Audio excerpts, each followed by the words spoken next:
Northwest wild. Hunting, fishing is my kind of style.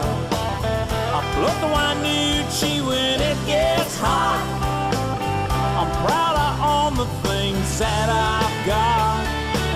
I'm digging them moss bags up in the sand, and after work a cold beer in my hand, picking wild berries off God's land, and drinking my buddy's homemade wine. Living Northwest wild. Hunting, fishing is my kind of style. I float the Wainuchi when it gets hot. I'm proud of all the things that I've got. I'm digging them moss bags up in the sand, and after work a cold beer in my hand, picking wild berries off God's land, and drinking my buddy's home. Hey, good evening and welcome to Fish on Northwest, New England, the Barnum. Man, what is this, 2 weeks in a row, 3 weeks? Yeah, the guy misses one episode, and he acts like it's the end of the David world. was gone last week. Yes. Yeah. And, we got the band back together tonight. It feels good. It feels right. David over there in IT Corner getting it done. He actually didn't quit last week. He didn't. I thought for sure that he See, I figured he was walking. I'm tired out of here. the short jokes. Yep. and all that is IT or it, right? The it joke. So anyway, he's here doing good things and all making the us. jokes were way over his head, like because I mean we're talking here. Right, he's down there. Right. Doing the IT thing over in the corner, right? Chef Kelly and Sheri will bring us another fantastic recipe of the week later on the show. Of course, stick around for that venison recipe, Barnum. Good. Kind of just ties in with tonight's seems like it's that time of theme, year. right? Yeah. Kind of some stuff going on, and weather being what it is, and what it did to the rivers. And they're on the drop, by the way. Fishing's going to really get going here, but if you're kind of like me and the bearded one over here, we got some other things on our mind, at least until the end of the month, okay? It's the window of opportunity is narrowing, and we got to get this done. So lots of hunting discussion tonight with some fish topics interjected, of course.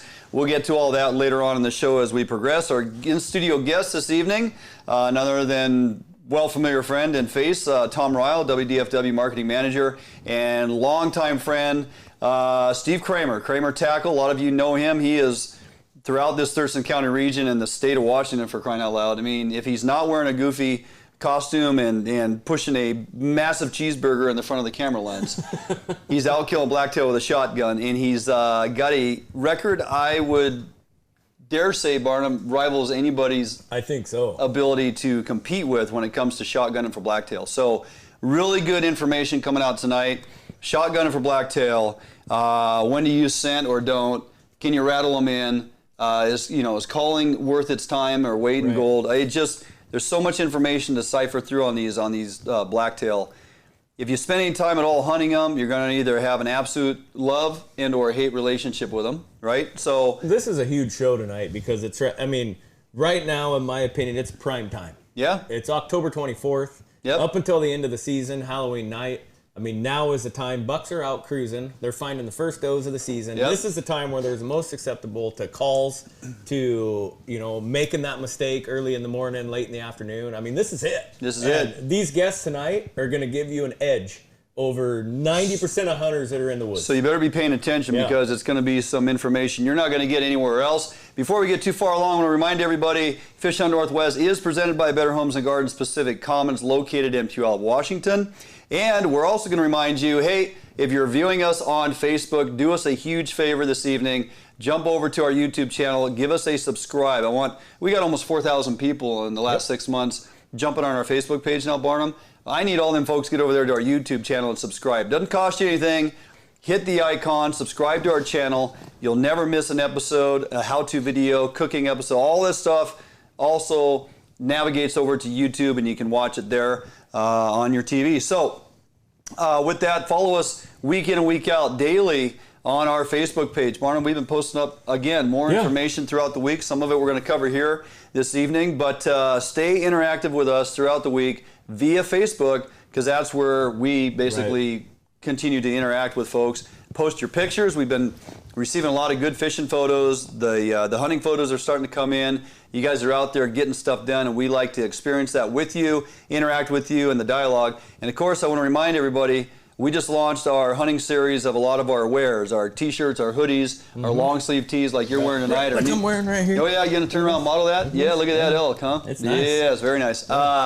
New hat series with the sewn-on badge. Yep. It's people Hunter's are orange people are going crazy for those things. So 3 different colors. Hit us up on our swag photo album on our Facebook page. You can see all our stuff there, and simply contact Shing. She will get you lined out as far as getting stuff shipped. And yes, guys, you've been asking for it. We're going to get some of the XXX and Quad X stuff ordered. We got some big friends out there in low places that are... For our lady friends. Yeah, some of our biggest and best friends are wanting to shop at the swag store here on our Facebook page. So we appreciate all of that.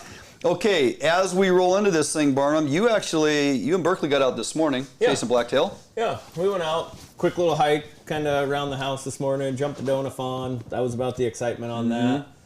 Went up, and because of the time we've spent talking with our guest tonight, Tom Ryle, and a lot of tactics that I use for whitetail over on the east side, whether it be the grunting or the rattling, snort wheeze, doe bleats, all that stuff, I've never tried them for blacktail. So we spent quite a bit of time this morning in a couple spots where I know there's a good concentration of deer, rattling, grunting, all that stuff. It wasn't successful, but I know it works, and a lot of it's just from the stuff I've read of Tom's, kind of some stuff I've seen online. It's like, I want to start applying these tactics here on the west side. Yeah. I know they work great for whitetail, and it's really, deer are deer.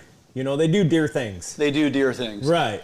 So, I mean, though we think that, a lot of the stuff doesn't cross over, but I think most of the tactics that we're using on all the species of deer will work. Yeah. On all the species of deer. It crosses over. Right.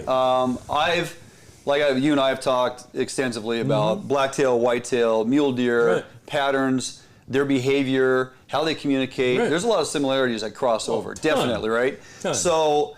the last couple days, I've been a little active on social media, just kind of posting what I'm doing over on the property I'm hunting again this year. I've gone from the ground blind up to an elevated platform, which is a game changer. I should have done it years ago. Right. I don't care if it's piss and rain. I'm going to hunker down in the good gear and just sit up there and take it in. I did transition this year, albeit just because I've been so busy, one, with this, and a handful of other things and work and everything. The last 3 weeks, I just have not been practicing my bow. Plus that weather, I didn't want to go out there and shoot the bow. Right. So I was like, you know what? Kramer's been a friend of mine for years. He is extremely successful in shotgunning for blacktail. I'm going to sit in a tree platform this year, and I'm going to use my shotgun. Right. I think that's a great idea. When you told me that, that's the first thing I've thought of, I know Dwayne hasn't had a lot of time to practice with his bow, and that's probably...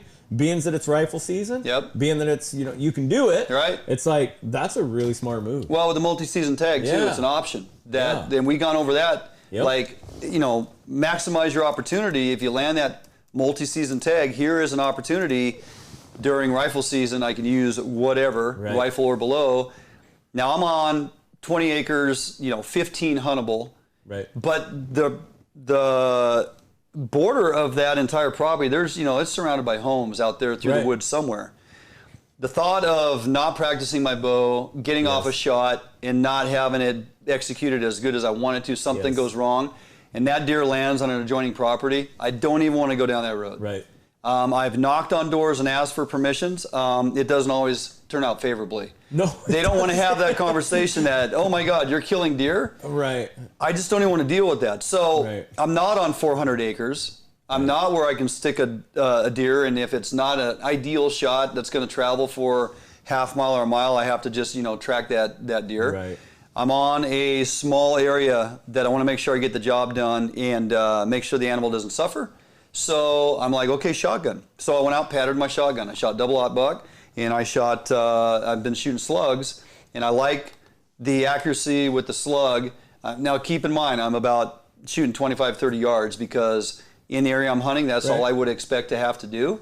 The exciting thing for me this year, amongst the 2 previous years I've hunted the property, is the amount of deer activity that I'm observing. Right. Albeit some of it's in the dark, and so it's a listening lesson. But the activity that's going on that all the key indicators, when I talk to guys like Tom and Steve Kramer, and they have educated me over the last couple of years really what these deer are doing and how they're communicating. This is just so exciting. I can't even believe that I get to sit there while, you know, humans are out doing human things, going to work and having to do life, and here you are just tucked in the forest, listening to the forest wake up in the morning, listening to deer grunt, listening to deer chase does, listening to, you know, animals hissing and pissing and whatever else they're doing. But you're in their world, man, and it is freaking amazing. Last year at this time, the 25th of October, which is tomorrow, I unfortunately made the decision to go to work. Last year, October 25th, 26th, 27th, I had the most activity of big bucks in this property area for the entire season. And that extended all the way through late season, because I had a multi-season and I could hunt late archery the whole time. And some of those bucks that showed up last year, I had 3 different great shooter bucks that showed up on October 25th last year throughout the day. If you're going to show pictures of the buck from this year that you sent me, that is beyond great. Well, that buck is beautiful. There's 2, right? There's 2. Yeah. And I think he's going to put them up on the screen here. Well, let's put up the buck. Well, that's this year's buck. That's one of them. That's a great buck. Yeah. He showed up.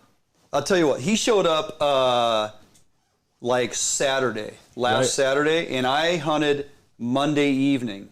It was the last day of the rain and the wind in the nasty weather before this high pressure moved in and basically it shut everything down. That evening I had about an hour and a half. There was that big snarl up on I-5. Had a long time to get to the deer field, but I finally got there, got in, got up in the tree. Deer came in about 30 minutes later, and then lo and behold, I saw this buck coming down the trail on the edge of the brush. And then he ducked back in. But I saw antler rack on him. I knew he wasn't the 2-point that I had on camera.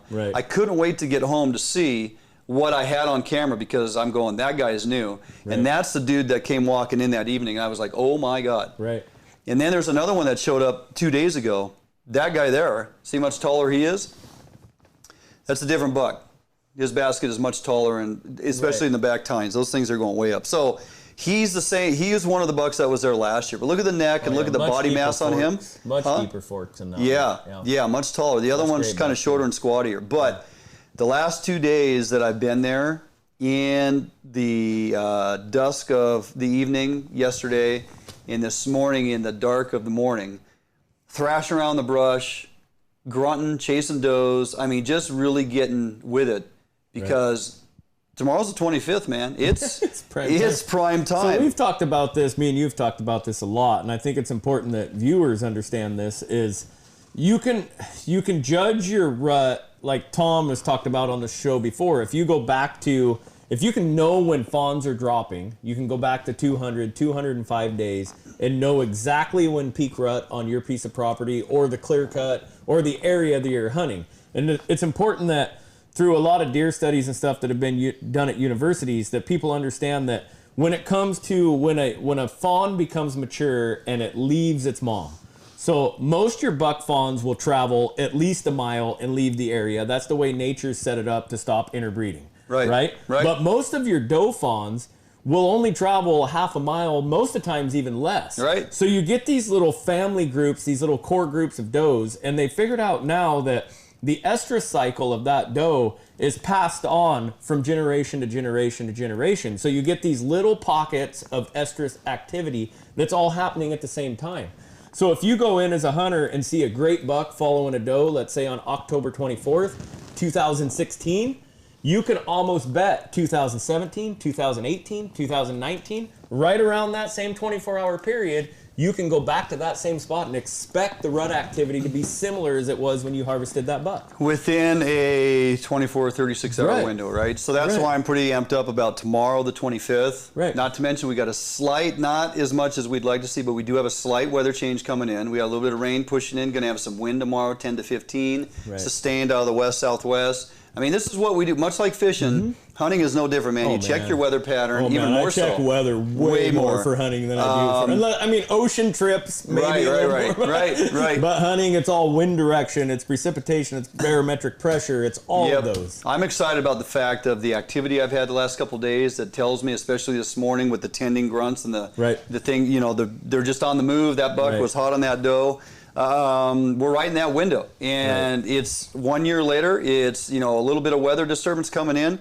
The stars are aligning. Tomorrow could be a great opportunity to harvest a buck. Well, and the thing I like about what you're doing, and you're kind of coming new into hunting, and I really like the idea because you get to experience these things up close and personal with deer. You get to hear a buck grunt. Yeah. I know guys that have been hunting for 20, 30 years that have never heard a buck grunt. And I mean, you have to be close. You have to be up close and personal with deer to hear that. And I honestly think a buck grunt, and I've heard, maybe that's why, but I mean, I've heard thousands of bugles. I think a buck grunt is much more exciting, exhilarating than a bugle because of the fact that you just don't get to hear that. No. Ever. And I can tell you this, it wasn't that loud. That tending grunt that he's following, chasing that doe just right on her heels, it wasn't that loud. He doesn't care about anything else other than she just needs to hear him. Right, and I got to watch a buck last year on stand, a whitetail buck chasing a doe around, and it was just everywhere he went. And when it ended, I passed that deer. I didn't shoot that deer, and I said, whatever happens this year is worth that experience right there. And you know, there's those in that camp that say, oh man, no, I get out and hike the hills and I rifle hunt. And, you know, I drop deer at 250 yards, and that's awesome. Hey, cool. That is great. That's an experience, right? Yep. This here is, and Kramer and I have talked about this. You know, it's no secret. Some of the largest blacktail live right here among us. Oh, yeah. And as we've noted, those bucks, those big stud bucks that have been around for years, don't travel far at all. Right. They found their little hidey hole. They have everything they need. They have one of the, and maybe Tom will correct me on this, but they have one of the broadest dietary opportunities of most deer. In other words, they can eat so many things that they find throughout the Northwest here. Once they find that nutrition source, and they travel from there to go breed does, and they come back to their area, that's their life, man. I can tell you, those deer that are living in the suburban areas that are, you know, that are in areas that are open to hunting, that are 5.5, 6.5, 7.5-year-old deer, they're not any easier to kill than a 5.5-year-old deer that's living, you know, in the middle of 100,000 warehouse. They're crafty, man. They are smart animals. They're solitude animals. They only move very short window, and they are extremely hard to kill. There's a reason they're the size they are. And suburban hunting, whether it be bow hunting, shotgunning, or whatever you're doing, I think it's an avenue of hunting and a section of hunting that's going to grow. Sure. And it has to, just because of the opportunity it presents. It presents a lot of challenges, like you're saying, going to a shotgun because, you know, I'm worried about recovering a deer and crossing onto a neighbor's property. That's a realistic challenge that you face doing suburban hunting. As urban sprawl continues, more pockets of where they find a means of surviving are created. And it's just by default, you know, and there are more guys starting to go, man, if I can just find a piece of private land because I'm so tired of dealing with people, I get it. I did it. I get it. Yeah, you bought it, right? I bought it. And I got a buddy trying to do the same thing right now. Yep. All right, we could talk about this forever. We have tons of information to get through. We're going to really delve deep into the blacktail discussions as we progress through the show with our two guests. This is going to be really good stuff. I'm excited. And I'm hoping this week turns out the way I am hoping that it really does. So, moving forward, hey, I posted something up earlier this week relative to the Skokomish River. Yep. There was a press release basically from WDFW. Director Suswind went on record to say that the borders, as they're recognized currently in the discussions that have been happening for the better part of 4 years between WDFW and the Skokomish tribe, border is factually and legally deficient.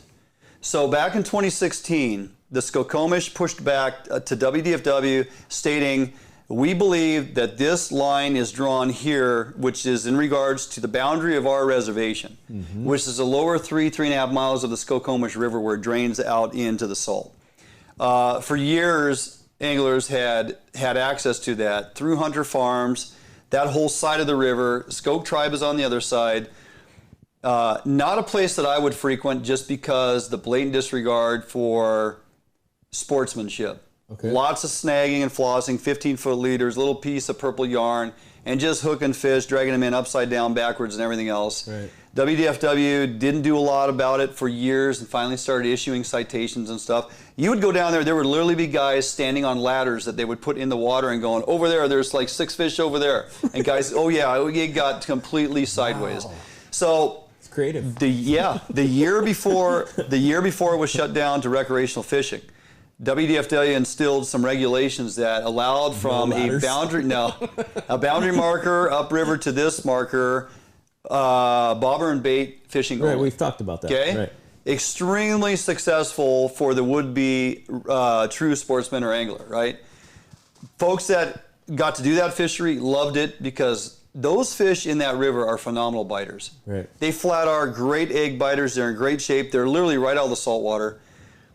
You could go down there and on a year with great return, lucrative limits, you could get 2 nice Chinook, dime bright, snow white belly Chinook on bobber and eggs in short order. And everybody's having fun. The guys with the long leaders and the cannonballs and the flossers come in there, stir up the pools, whipping, dragging fish in, whip set, just stirring up the water, fish go off the bite. And so your best chance was to get down there early in the morning, grab a fish or two and get out of there. The amount of people that would show up to that river was just mind-boggling, even for the coho and the chum. I mean, it was somewhere where a lot of folks in South Puget Sound would go.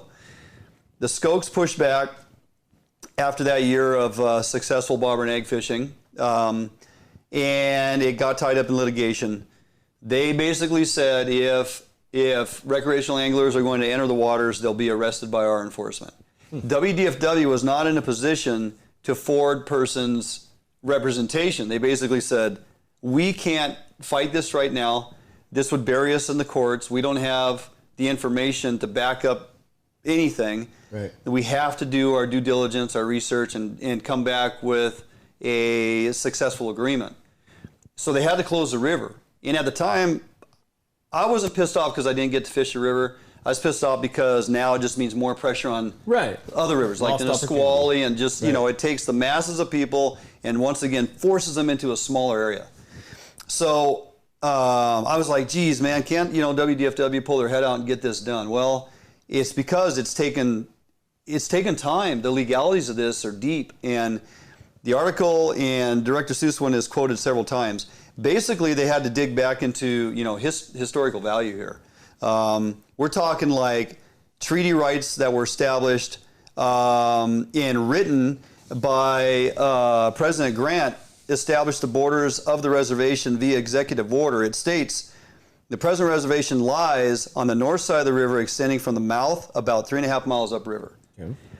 If you go through this long article and read, we're talking about treaty agreements that were mapped out in 1861, 73, 1874, kind of revamped in 1909. We're talking, this stuff is there in history. 100+ years, yeah. Interpretation is everything. Somebody that was a strong proponent for the Skoke said, oh, no, you guys are interpreting this wrong. The boundary lies here. This is where it's at. Right. I believe a federal judge said, yeah, it looks good to me. And they just kind of washed away on it. Now, after digging into it, they were able to come with actual factual documents dating back from the time when the treaties were established and the boundaries were set. And it's an egregious move that they just simply said, this is where it's at. Right. WDFW has a lot of weight to put on the table on this one to say, no, you guys are wrong, and this needs to be corrected. The fish returns the last 4 years in that Skokomish have been nothing but mind-boggling.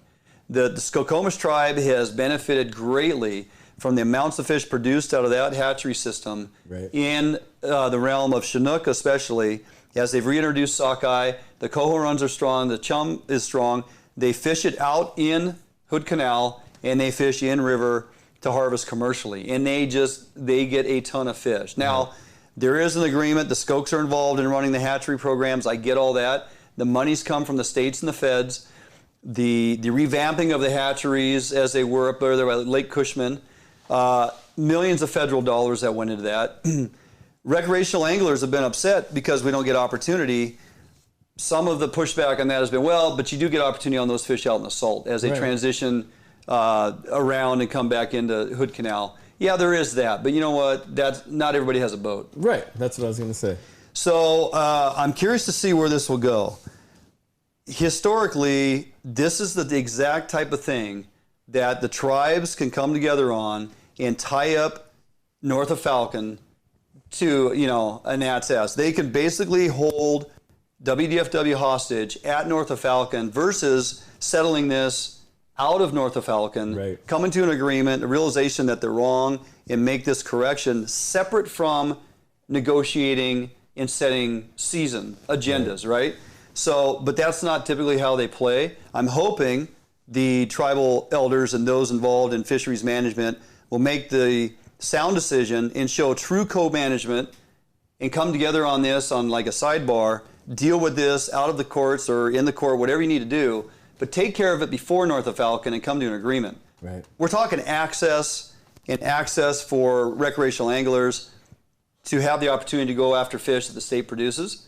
So let's keep that out of north of Falcon, and then let's come to agreement on what percentages those are in fish taking and everything else. Right, and in the overall scheme of the amount of fish that are going to return to the river and what the tribe's going to take commercial harvest compared to what's going to be caught in that section of river by recreational anglers, it's such a minuscule amount. It really is. And it's like, yeah, let's just make this work. Yeah. Let's be good neighbors and work together and make this work. I kind of think if they do come to agreement, I mean, the handwriting's been on the wall, reference Puyallup and Muckleshoots, their days on the Puyallup River on a certain boundary marker down is closed to recreational fishing. Right. The Nisquallies, they've had seasons where, matter of fact, this last season, you couldn't fish Sunday, Monday right. on the river.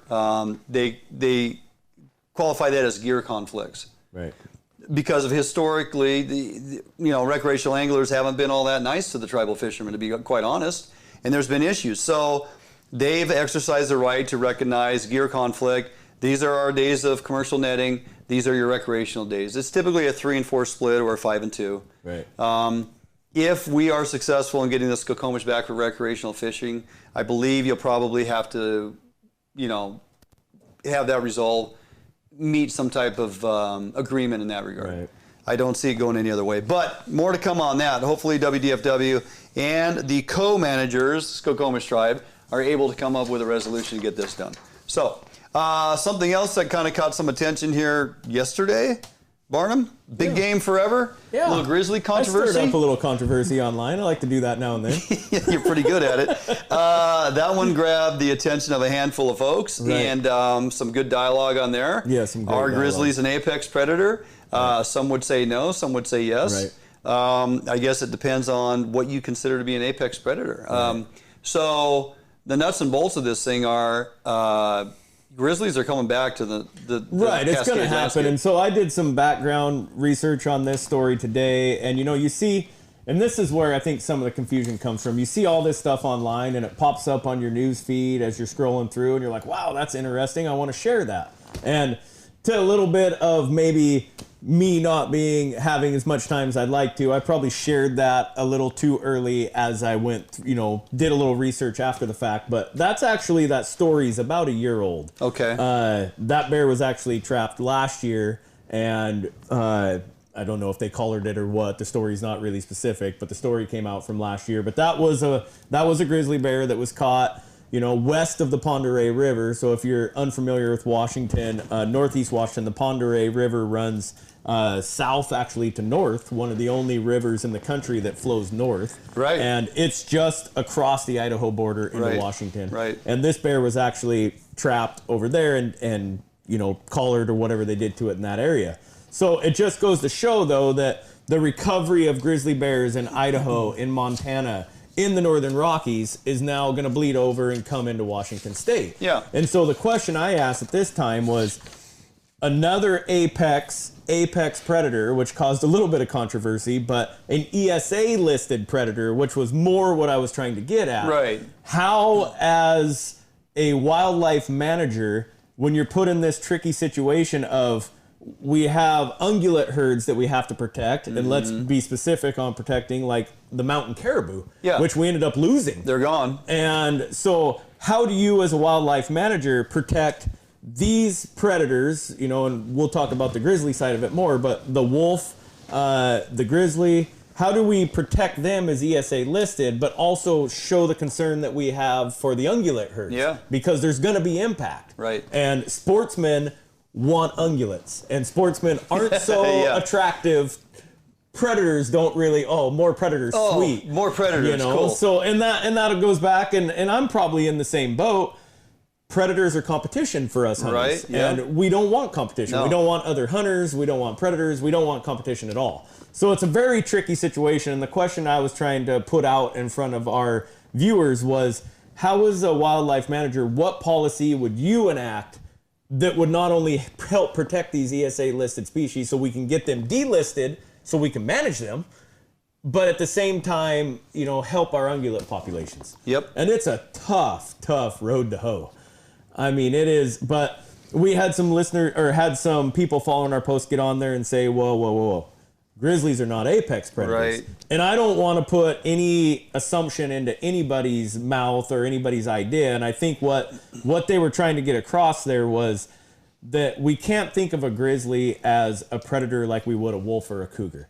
Their main diet is not meat. No. They're not out hunting actively 365 days a year. No. So, I mean, I guess you could put the grizzly on the same plane as you and I. We get to go out and be a predator for a short period of the year, and they probably do the same with fawns and calves. But other than that, we're eating McDonald's cheeseburgers and salads. Opportunistic. Right. Like I said, if you're a homeless dude walking down the street and there's a cheeseburger laying there, you may just, venture to pick it up. If you're like your buddy calls you and says, hey, I want to take you out to dinner, you're probably going to go. Right. I mean, you're opportunistic to a point, right? Right. So I think what some of our readers were wanting to reiterate was the impact of grizzlies is going to be very small compared to the other ESA listed predators that we're worried about. Right. Right. And that's what I think he wanted to get across. But that stirred up a little bit of controversy on what is an apex predator and why are you not classifying this as an apex predator? Right. And are you trying to downplay what a grizzly bear is? And I think for all of us that go into the woods, all of us that go into the backcountry, knowing that now there are grizzlies, which we still need to be respectful of black bears too. Sure. But it changes the back of your mind. It should. I need to be more prepared. It better. It better. Yeah, I think when it comes to getting frustrated, if you're one in the camp to say, well, there we go, more predation on our ungulates. Maybe follow along with what is or is not being done in reference to how cats are being managed and continue to watch the wolves. Right. That's your two main players in relation to ungulates removed off the landscape. Right. The grizzly is not a major impact in that regard. As we've stated, 80% of their diet is comprised of all different things. And, push comes to shove, they have an opportunity to chew on a carcass that's laying there, grab a newborn or something like that. They may take advantage of that. Black bears even more so. Oh, yeah. But just because they have a little more agility than the massive grizzly. I mean, they're gonna, as the numbers grow, there's gonna be a slight impact, but it's not gonna be that of a cougar or a wolf. Correct. And those are our two main predators right now that we need to figure out how to manage and get under control.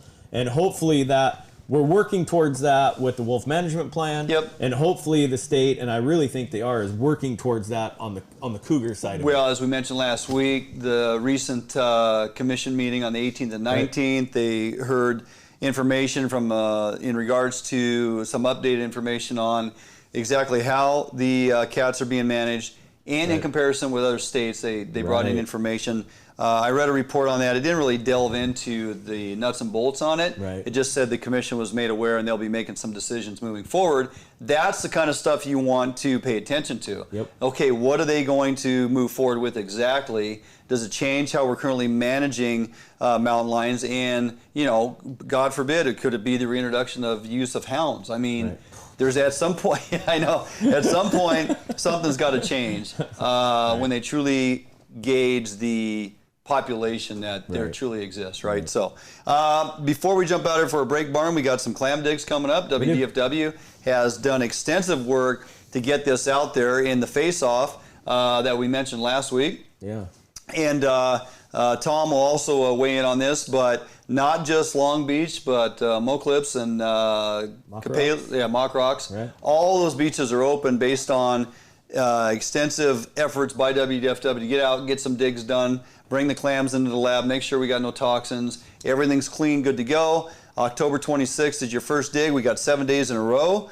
Those first couple digs will be daylight digs if you get there early. You're good to go. You just have to be afternoon. Your first minus or close to minus tide. You get a 0 tide at Capelas on Saturday. I mean, you're talking 6 p.m. basically, so you got daylight. But you can start digging at 4:30. Yeah. And you're going to have enough water recessed back far enough to get to those clam beds. And no different than Sunday. So that week, you're looking at, you can get out there and be done clamming by, November 1st, Friday, you're at a 0.2 on your minus, but that's a 10:38 tide. Surf and turf. Blacktail backstraps and razor clams. Now you're talking. Now you're talking. It's like when a couple weeks ago we had Andy in here. He said, one day I went out, we caught a bunch of tuna, and then I got home later that late afternoon, I went out and shot an elk. I go, you were probably the only man on the planet that can say, I caught tuna in the morning and shot an elk in the afternoon. Those two worlds typically don't cross paths unless you live here in the Northwest. So, what else do we have? Areas 8-1, 8-2 are closed to crabbing. Recreational crabbing closed on the 23rd, yesterday. Unfortunately, that is all stemmed from numbers that come in with your commercial harvest. And as they gauge the number of crab coming in from the commercial guys, they're like, whoa, hey, we're going to go over the limit here. Over the the amount that's allowed for this winter season. So they up and had to close it to make sure we don't over harvest. Unfortunately, recreationals take a back seat on that one because it really wasn't open. Other areas opening, though. I think Willapa opens November 15th this year for pots. It's open now for rings, but it opens November 15th for pots. So, I mean, when you guys are going down clamming, make a day of it. Get down there early, take your boat out, throw some pots. Certain areas of Lower Columbia, too, are still crabbing extremely well. Big crab, and too. Willapa will crab really well in November. Really well. Yep. So, things to look forward to, and a few things closing up. Not that big a deal. All right. Running just a little late, but not too bad. You did good. You didn't talk too much. Unlike me. All right. We're going to jump out for a break. When we come back, going to introduce our two guests, Steve Kramer and, of course, Tom Ryle. We are delving into some Blacktail talk. We can kick this off talking a little Shot-Gunnin for Blacktail, and then we'll just kind of roll into all these other things. If you have questions, if you're struggling to get your hands on your first Blacktail, or you've shot them in the past but struggling this last couple seasons with the weird weather patterns and just the behavior changes that you may experience on some of your Blacktail, stay tuned. These guys are going to set the record straight. You and I are going to probably learn a ton tonight. So that's what I'm looking forward to. Got my notebook ready to go. All right, jump out for a quick break. We come back in. More Blacktail right here on FHN.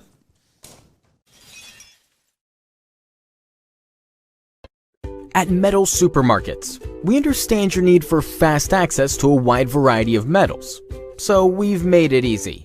Our network of stores carries a wide variety of metal in all different types, shapes, sizes, and grades, with no required minimum order size.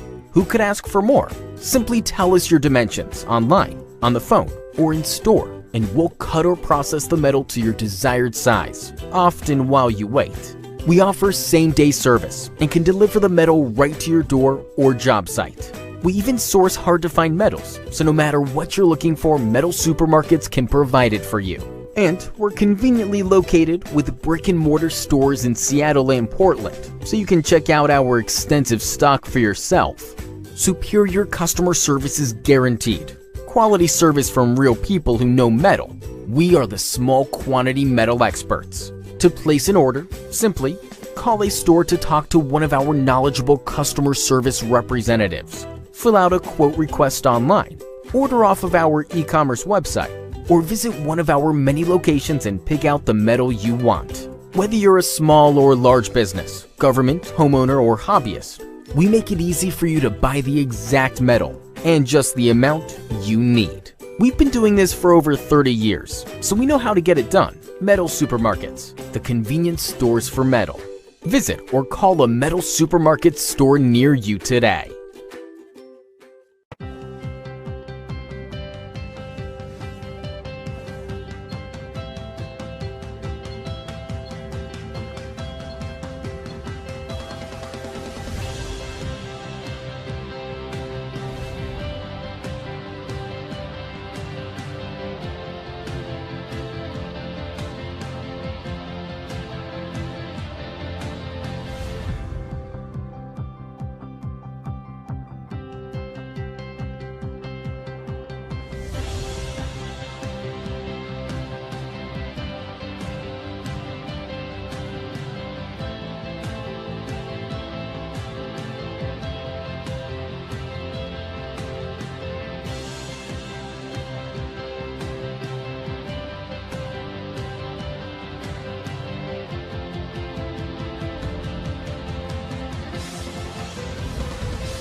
Welcome back, Fish on Northwest. Wayne England and the Barnum in studio with our fantastic guest, Tom Ryle, WDFW. Thanks once again. Yeah, thanks for having me back. You're on the triple platform now. Yeah, I'm waiting for the Three-timer.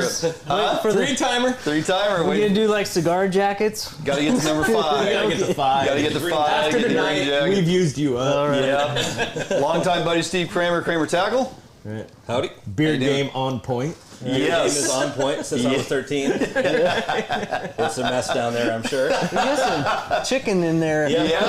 Probably. Strap thrown in. How good was that chicken, huh? The chicken That was Excellent. phenomenal. Oh my god. Shing, I'm telling you. I should weigh 300 pounds. I really should. She Yeah, spoils us. you have some restraint because I had 3, and I was ready for Look 3 at you more. go, porker. Yeah, you guys are like, oh, I'll have 1 chicken leg. And the little salad. niblets of backstrap that you brought in from that blacktail you killed the other day. That was good. That was Fantastic, phenomenal. man. 3-day Fantastic. Calbee marinade. Yeah, what is the No Calbee freeze. marinade? It's like a Korean Calbee sauce marinade. I took the idea Out of a from jar? Yeah, out of a jar. It's simple. God, Soak it that for was 3 days fantastic. and serve with rice and mac salad. You get a Hawaiian plate lunch. Yeah. It's on point. Tender, delicious. Yeah. You got that deer just 3-4 days ago. Yeah, that's unfrozen. That was fresh. That was Very fresh nice. as it gets. Yeah. Good stuff. Well, matter of fact, a good segue. You got that deer with the old trusty shotgun. Guy with the old trusty shotgun. Folks will not believe me if I say it. So remind us again. You've killed. You're how old now? 42. You are 42 years young. You've killed how many deer? And keep in mind that, multiple deer on some seasons, out of state, whatnot. But you've successfully killed how many blacktail with your shotgun? 24 or 25 with my shotgun. Mm-hmm. I've killed 29 deer. I got my license when I was 9, and it's been good. Yeah. It's been good. It just beat the brush. I mean, you can't complain. Yeah. And, and not all are monsters, but get a lot of big ones. Your grandpa got you out shooting deer with a shotgun, didn't Near he? the shotgun, 9 years old, Sears and Roebuck 30-inch barreled pump shotgun. Nice. Harstein Island, shot a big 4-point, and that was it. I was hooked. Yeah. Grandpa killed big bucks. Both my uncles killed big bucks. My dad kills big bucks. Dad, he quit hunting, but Yeah. Shotgun, you don't get the pressure. You're in their house. Right. You're up close. You're personal. You're where the big ones live. Usually, when you bump them, you surprise them. They'll stand up out of the bed and they will look at you like, "What are you doing here?" And They'll by give then you it's a over. 1 to 2 second window of Right. what the hell, and then Right. they're gone.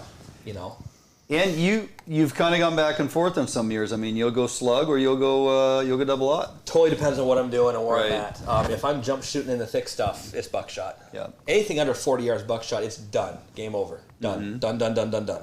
Done. Slugs, I prefer slug if I can.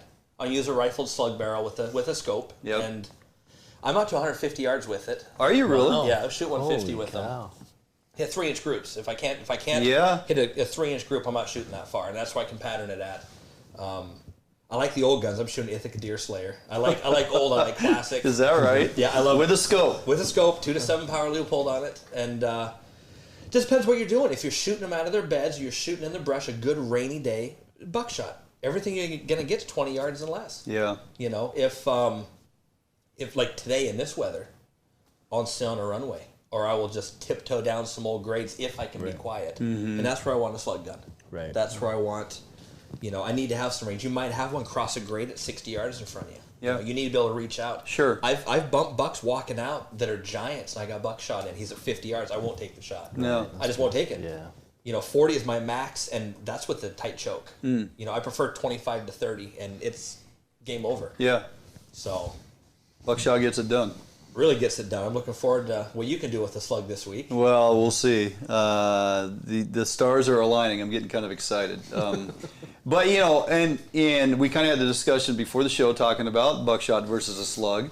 And we're kind of like, but all that lead scattered throughout the meat. I mean, you're just peppering the side of that thing. But you're like, it's really not that bad. It's not that bad. Last one I killed with buckshot, 45 yards, I think. I thought it was at 40. I shot and I paced. It was a little far than I wanted to shoot, but he was a big deer. He looked a little closer. I had 2 in the head, 1 in the neck, and 3 in the shoulder blade, and that was it. And he didn't take a step. Is that right? Wow.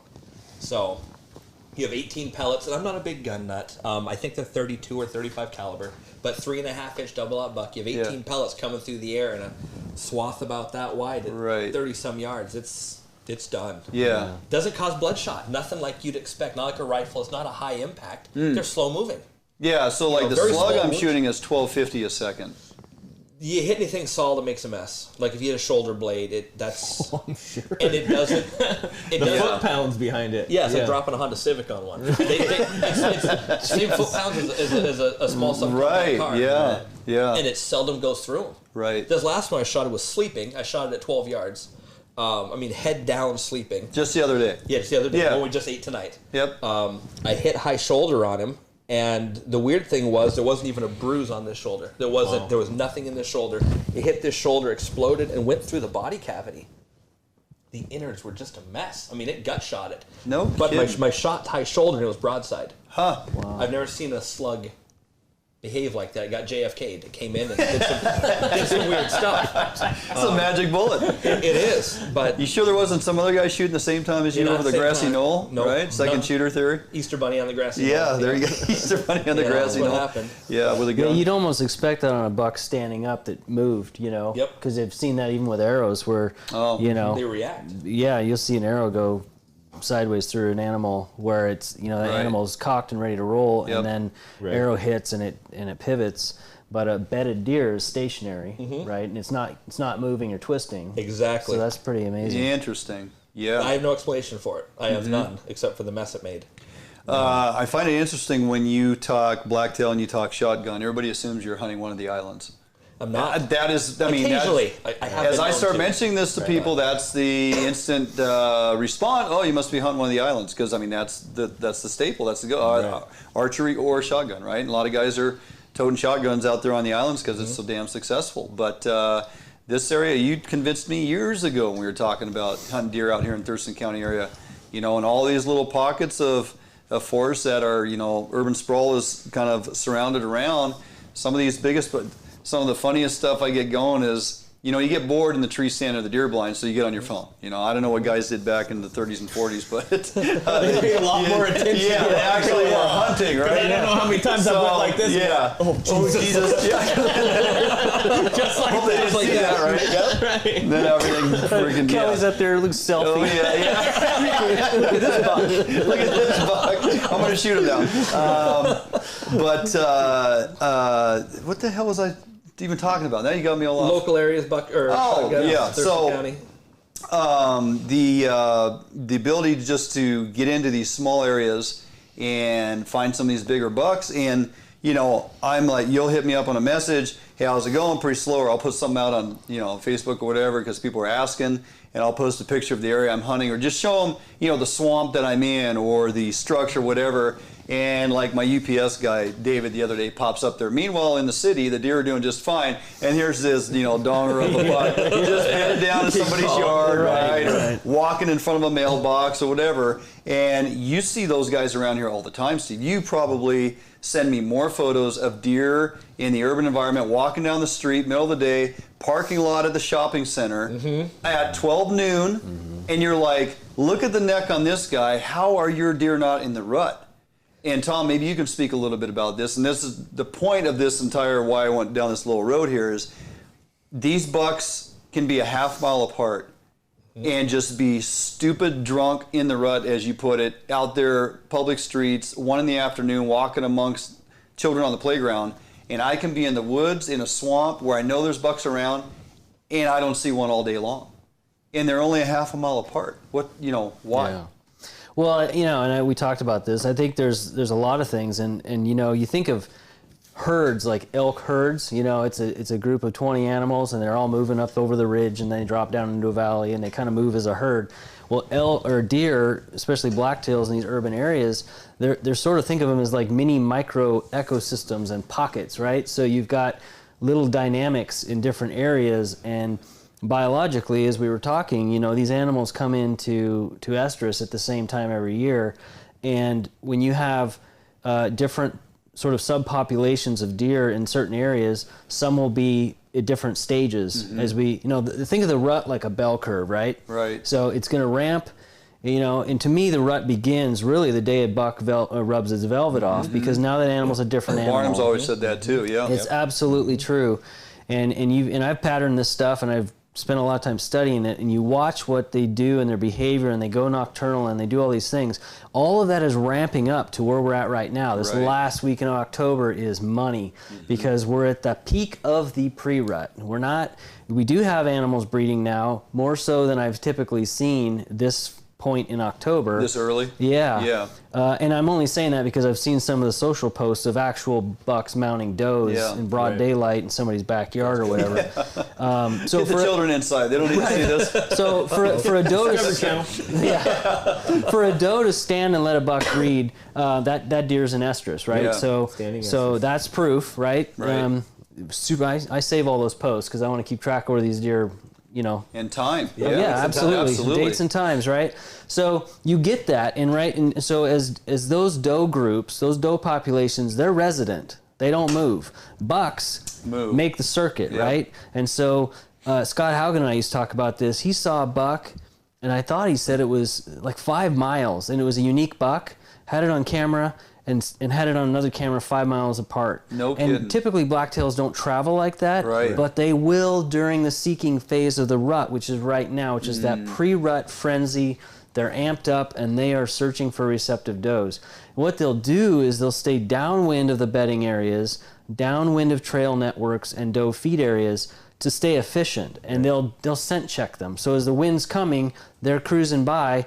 Nothing good, going to keep on going. They'll hit the next one and the next one, and they'll circle back. It's important to note that deer, now granted, like I said, most of the study stuff is whitetail deer, but deer in general can smell estrus from 3/4 of a mile away. Oh gosh, yeah. So, I mean, that's important to note. I mean, we're talking about, a buck that can walk basically through an area that he knows is a heavy doe area and smell it. Nope, nothing here, and move on. And he might not even have been, like, say, in a bedding area. He could have been 400 yards from that bedding area, and he knows that nothing's active here. I'm going to move on. Right. And the other thing they do is the interdigital gland between their hooves, that the scent that they emit when deer walk on trails, it's like a timestamp because that scent will fade.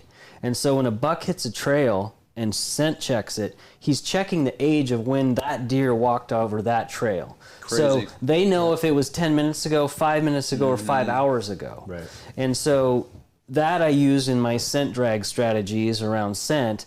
But again, like I see people dousing stuff with scent and they're using it like shampoo. Too much. It's not natural. The deer are going to become alarmed to that. Right. Very, very small. If you can smell it, a deer can smell it a half mile away easily. So you got to be really cognizant of that. But less is more. Less is more. Less is more. And when you see those big bucks, they're always like a hunting dog, nose to the ground trot. Right. They're covering ground. They got that. Yep. Right. Just like a pointer or something. Well, That's like, what he's doing. It's like we talked about. They have such a small window, and it's an instinct, a survival instinct to spread their genes, and they have such a small window to make that happen. Yeah. So from the time they rub their velvet in late September, early September, they're going from a 12-year-old boy to a 20-year-old man in less than a month. Right. Yep. And they get to do that for 6-7 years if they're lucky. Right. Most of the time 2 or 3 years. And so they know, I got to hit as many does as I can in the next 2 to 3 months. Yeah. And so they are on a mission. Yeah, and you'll see that in the buck you shot sleeping. I know that was probably, you said it was a younger buck, but these bucks will get really tired and they will sleep, and they'll literally go to sleep. But they are pretty much food out the window. It's all about the does. Yep. That's it. And I did not start hunting till late in life, like 49 years old. Grew up fishing. That's all I ever did was fish. Yeah. Started bird hunting. Got an opportunity to go do a big game hunt, rifle hunt. And after that, I got turned on to a bow and, I've killed a few deer and just trying to expand each year. Again, already in the short window I've been in the woods this season, I've learned even more about blacktail. Just spending time in there and understanding how they communicate and exactly what's going on and bouncing stuff off of both you guys. It's interesting to me at 53 to be able to learn all this new information because it really gets me excited about the opportunity to go out and harvest one of these guys because they're so interesting. Sure. They really are just a creature of the dark. Yeah. I mean, they're hard to pattern, almost impossible. Yeah. Tom, both of you guys have been doing it for years, and I've said that to both of you time and time again. It's like blacktail, I honestly believe they're almost impossible to pattern, and you're like, there's too many variables. Weather in and of itself. So yeah, when you break down what any animal needs, it's food, cover, and water, and security. Right. Security comes with the cover, right? Well, do we have water here? A little bit. A little bit. Do we have cover here? A little bit. Yeah, and we have food. Yeah. You know, I think you mentioned it earlier.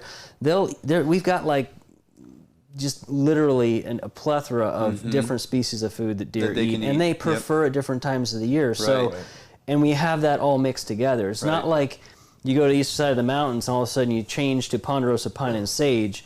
Out here we've got such a variety, and you'll see all the cedar trees that are groomed off at head level in the wintertime.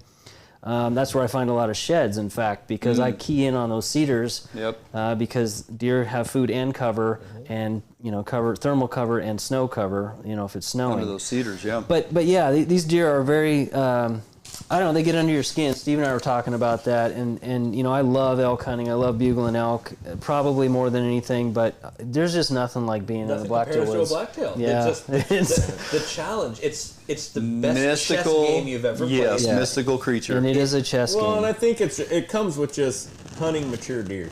Right. I mean, if you're going to go out and set your standards to try to hunt a mature deer in a close-in situation, whether it's shotgun or a bow or even a muzzleloader, I mean, it's a cat and mouse. Yeah. And a mature deer is, as far as being in tune with their environment, are as lights on as it gets. Yeah. Like, it's very hard to fool a mature deer. I mean, when he walks into his environment and something's changed, he knows it. And like those big bucks, for example, like, they have the food, they have the water, they have the cover. A big buck doesn't have to leave 100-foot by 100-foot area in a swamp if he really didn't want to. Right. And he won't. Until the rut. Until the rut. Yep.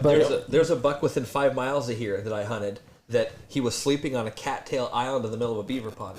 And I find big bucks don't use the big obvious deer runways. You got, look at the runway, there's a sign all over it. Right. You'll see doe and fawn tracks all over it. 50, 80, 100 yards away, you might find the piddliest deer trail you've ever seen. Yeah. And there'll be a track that's 3.5 inches wide on it. Big buck. I tiptoed down one once, and I was like, this is weird. It goes into the pond.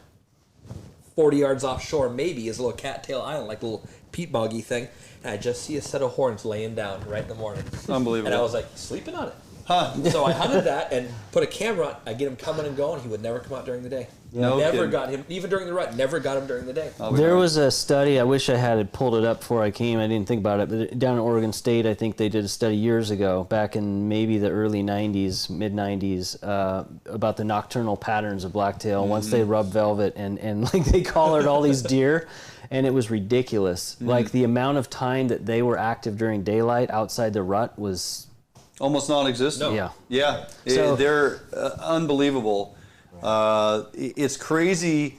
I mean, you go, they're nocturnal. You're like, yeah, but the fact that they basically live maybe upwards of 90% of their life, all their movement is at night in the pure and utter darkness, is how they survive. In a tiny area. It's crazy. Tiny area, yeah. So it is what it is. We got a lot of stuff to get through here. Much more to talk about. We got antler rattling, we got scent, we got doe bleats, we got buck grunts, we got wind checks, we got tons of stuff to get to. But before we get to that, we got to get in the kitchen, which we're a little behind schedule here, but we'll get there. So, gonna jump to the kitchen after this break. Chef Kelly and Sheri with recipe of the week: Pad Prick King. And those two were like a couple of school children trying to say that title multiple times during this segment. So again, our kitchen stuff, our recipe of the week this time of year is pre-recorded because Chef Kelly is still up in Canada killing birds. So, but he knocked this one out of the park. We're talking blacktail and venison in particular throughout this entire show for the most part. And so why not throw out a fantastic venison recipe, Pad Prick King. What'd you call me? Pad Prick King. Say that 9 times fast. We will get to that in the kitchen with Chef Kelly and Sheri. We come back right after this break right here on FHN.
Hey everyone, welcome back to Fish Hunt Northwest. We're here in the kitchen with Chef Kelly for the recipe of the week, and I see some venison. Yes. Yep. Winter chicken dinner or venison dinner. Venison dinner. Yeah. So today we're going to make a Thai dish. It's called Pad Prick King. Why are you looking at me when you say that? I don't know. It's just It's kind of a funny name. Okay, so Pad Prick King is a great weekday dish. It's something that's not super involved. So we just need to talk about some of the ingredients. And so I have some venison here. I found a very nice lean cut and cleaned it up, all the silver skin off of it. Then I sliced it nice and thin. You can see, nice and thin kind of slices there. I got about probably 6 ounces. And all the silver skin. All the silver skin is gone. Make sure you get it off because it's going to be like medium rare. It can't be too. You don't want to get a bite of that. Because, okay. Yeah. Anyways. So another part of it is the green beans. That's another signature part of Pad Prick King, is that normally they use dragon tongue beans. Now dragon tongue beans are these great big long things you'll find only in the Asian market usually. And yes, they're this big. God, like a 2-year-old I'm working with. And you can use... You're just assuming things, Chef. Sure. Yeah. So I'm just using haricots verts or the French green beans. You can use your blue lakes if you absolutely need to. That's fine. The other thing you should use is the red curry paste. I just use the Mayploy brand. It's great. There's nothing wrong with it. You've used this in several recipes. Yes, and so I'm just trying to give you more things to do with the ingredients that I gave you other than that one dish. Okay. So what's actually in that? It's a lot of mixture of stuff. It's chilies, lemongrass, glungal, garlic, and all kinds of stuff in there. And so it's kind of a one-stop shop, easy deal. Just add the paste in. Rather than having to buy everything separate and mix it. Yeah, and it has another thing also to note is that it has a lot of salt in it. And some are salty and others. This one's on a fairly salty side, so you need to try to season accordingly. So make sure you remember that, okay? The other thing that you need to remember is that this dish needs kaffir lime leaves. Kaffir lime leaves are in your Asian market, and they're very, very fragrant. I mean, you can smell them. Lime leaf.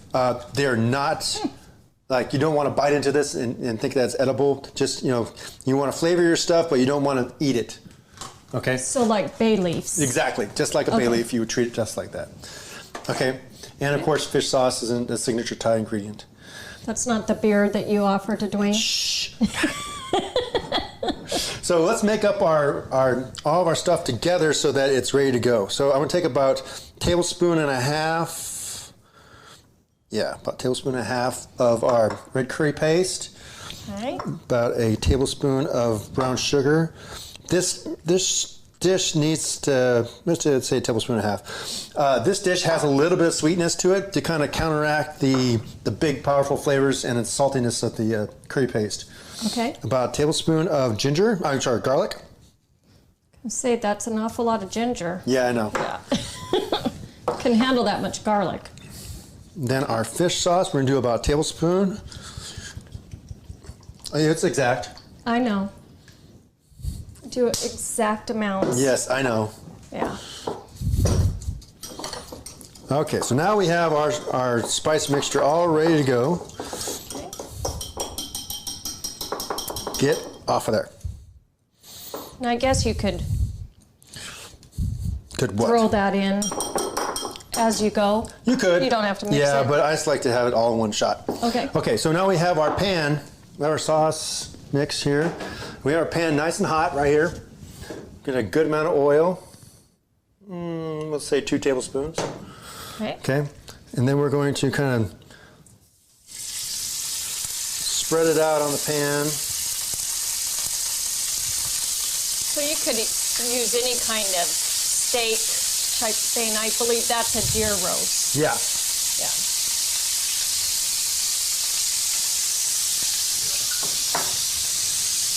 Okay, so what we're trying to do is kind of get a good crust on here.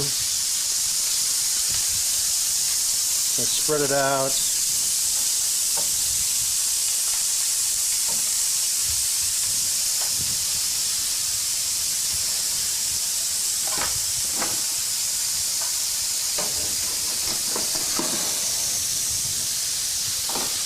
Okay, we're going to season it just a little bit. Remember that curry paste has some salt in it already, but we're going to need to season that a little bit. Okay. You know, so you can see that I'm not messing with it. I'm not trying to sit there. I'm trying to get a good crust on one side so that we get some flavor built up. We're getting there. Yeah, it looks good. So we're just going to toss it really quick. You can see we have good color right there. And it's thinly sliced. Thinly sliced. Looks good. And that's it. Okay. Okay. Set Keep on that it rolling. aside. Okay, get some more oil in there. Then add all of our spice mixture right in there. We're going to fry this up just a little bit. We're just going to try to toast that garlic and the curry paste, all that stuff. It's smelling good. Okay, make sure that you don't burn this. Okay, once you burn it, you got to start all over again. Okay. Okay, so now we're going to add our green beans.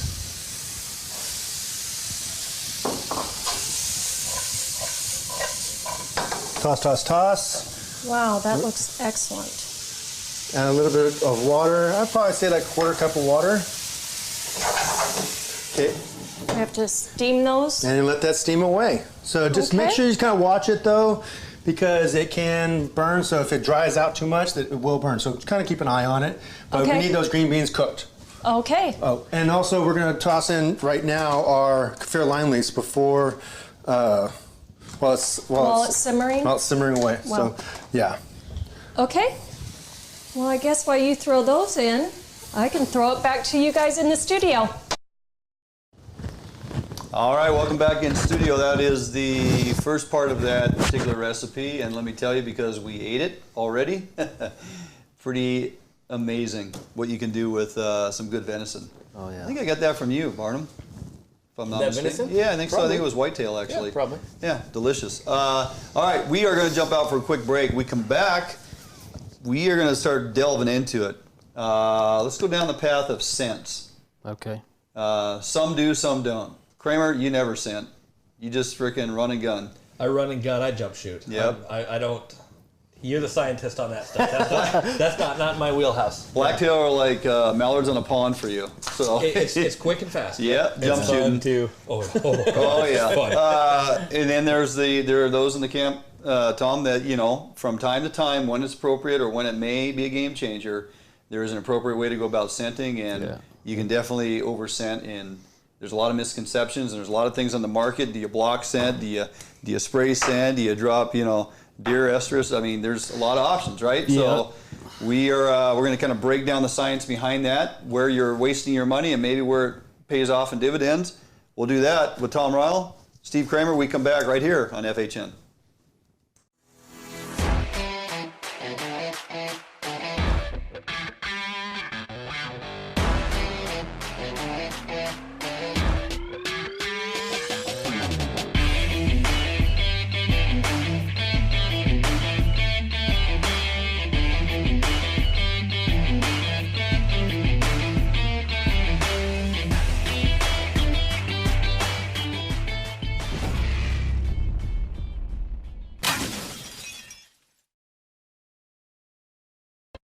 At Metals Supermarkets, we understand your need for fast access to a wide variety of metals, so we've made it easy. Our network of stores carries a wide variety of metal in all different types, shapes, sizes, and grades, with no required minimum order size. Who could ask for more? Simply tell us your dimensions online, on the phone, or in store, and we'll cut or process the metal to your desired size, often while you wait. We offer same-day service and can deliver the metal right to your door or job site. We even source hard-to-find metals, so no matter what you're looking for, Metal Supermarkets can provide it for you. And we're conveniently located with brick-and-mortar stores in Seattle and Portland, so you can check out our extensive stock for yourself. Superior customer service is guaranteed. Quality service from real people who know metal. We are the small quantity metal experts. To place an order, simply call a store to talk to one of our knowledgeable customer service representatives.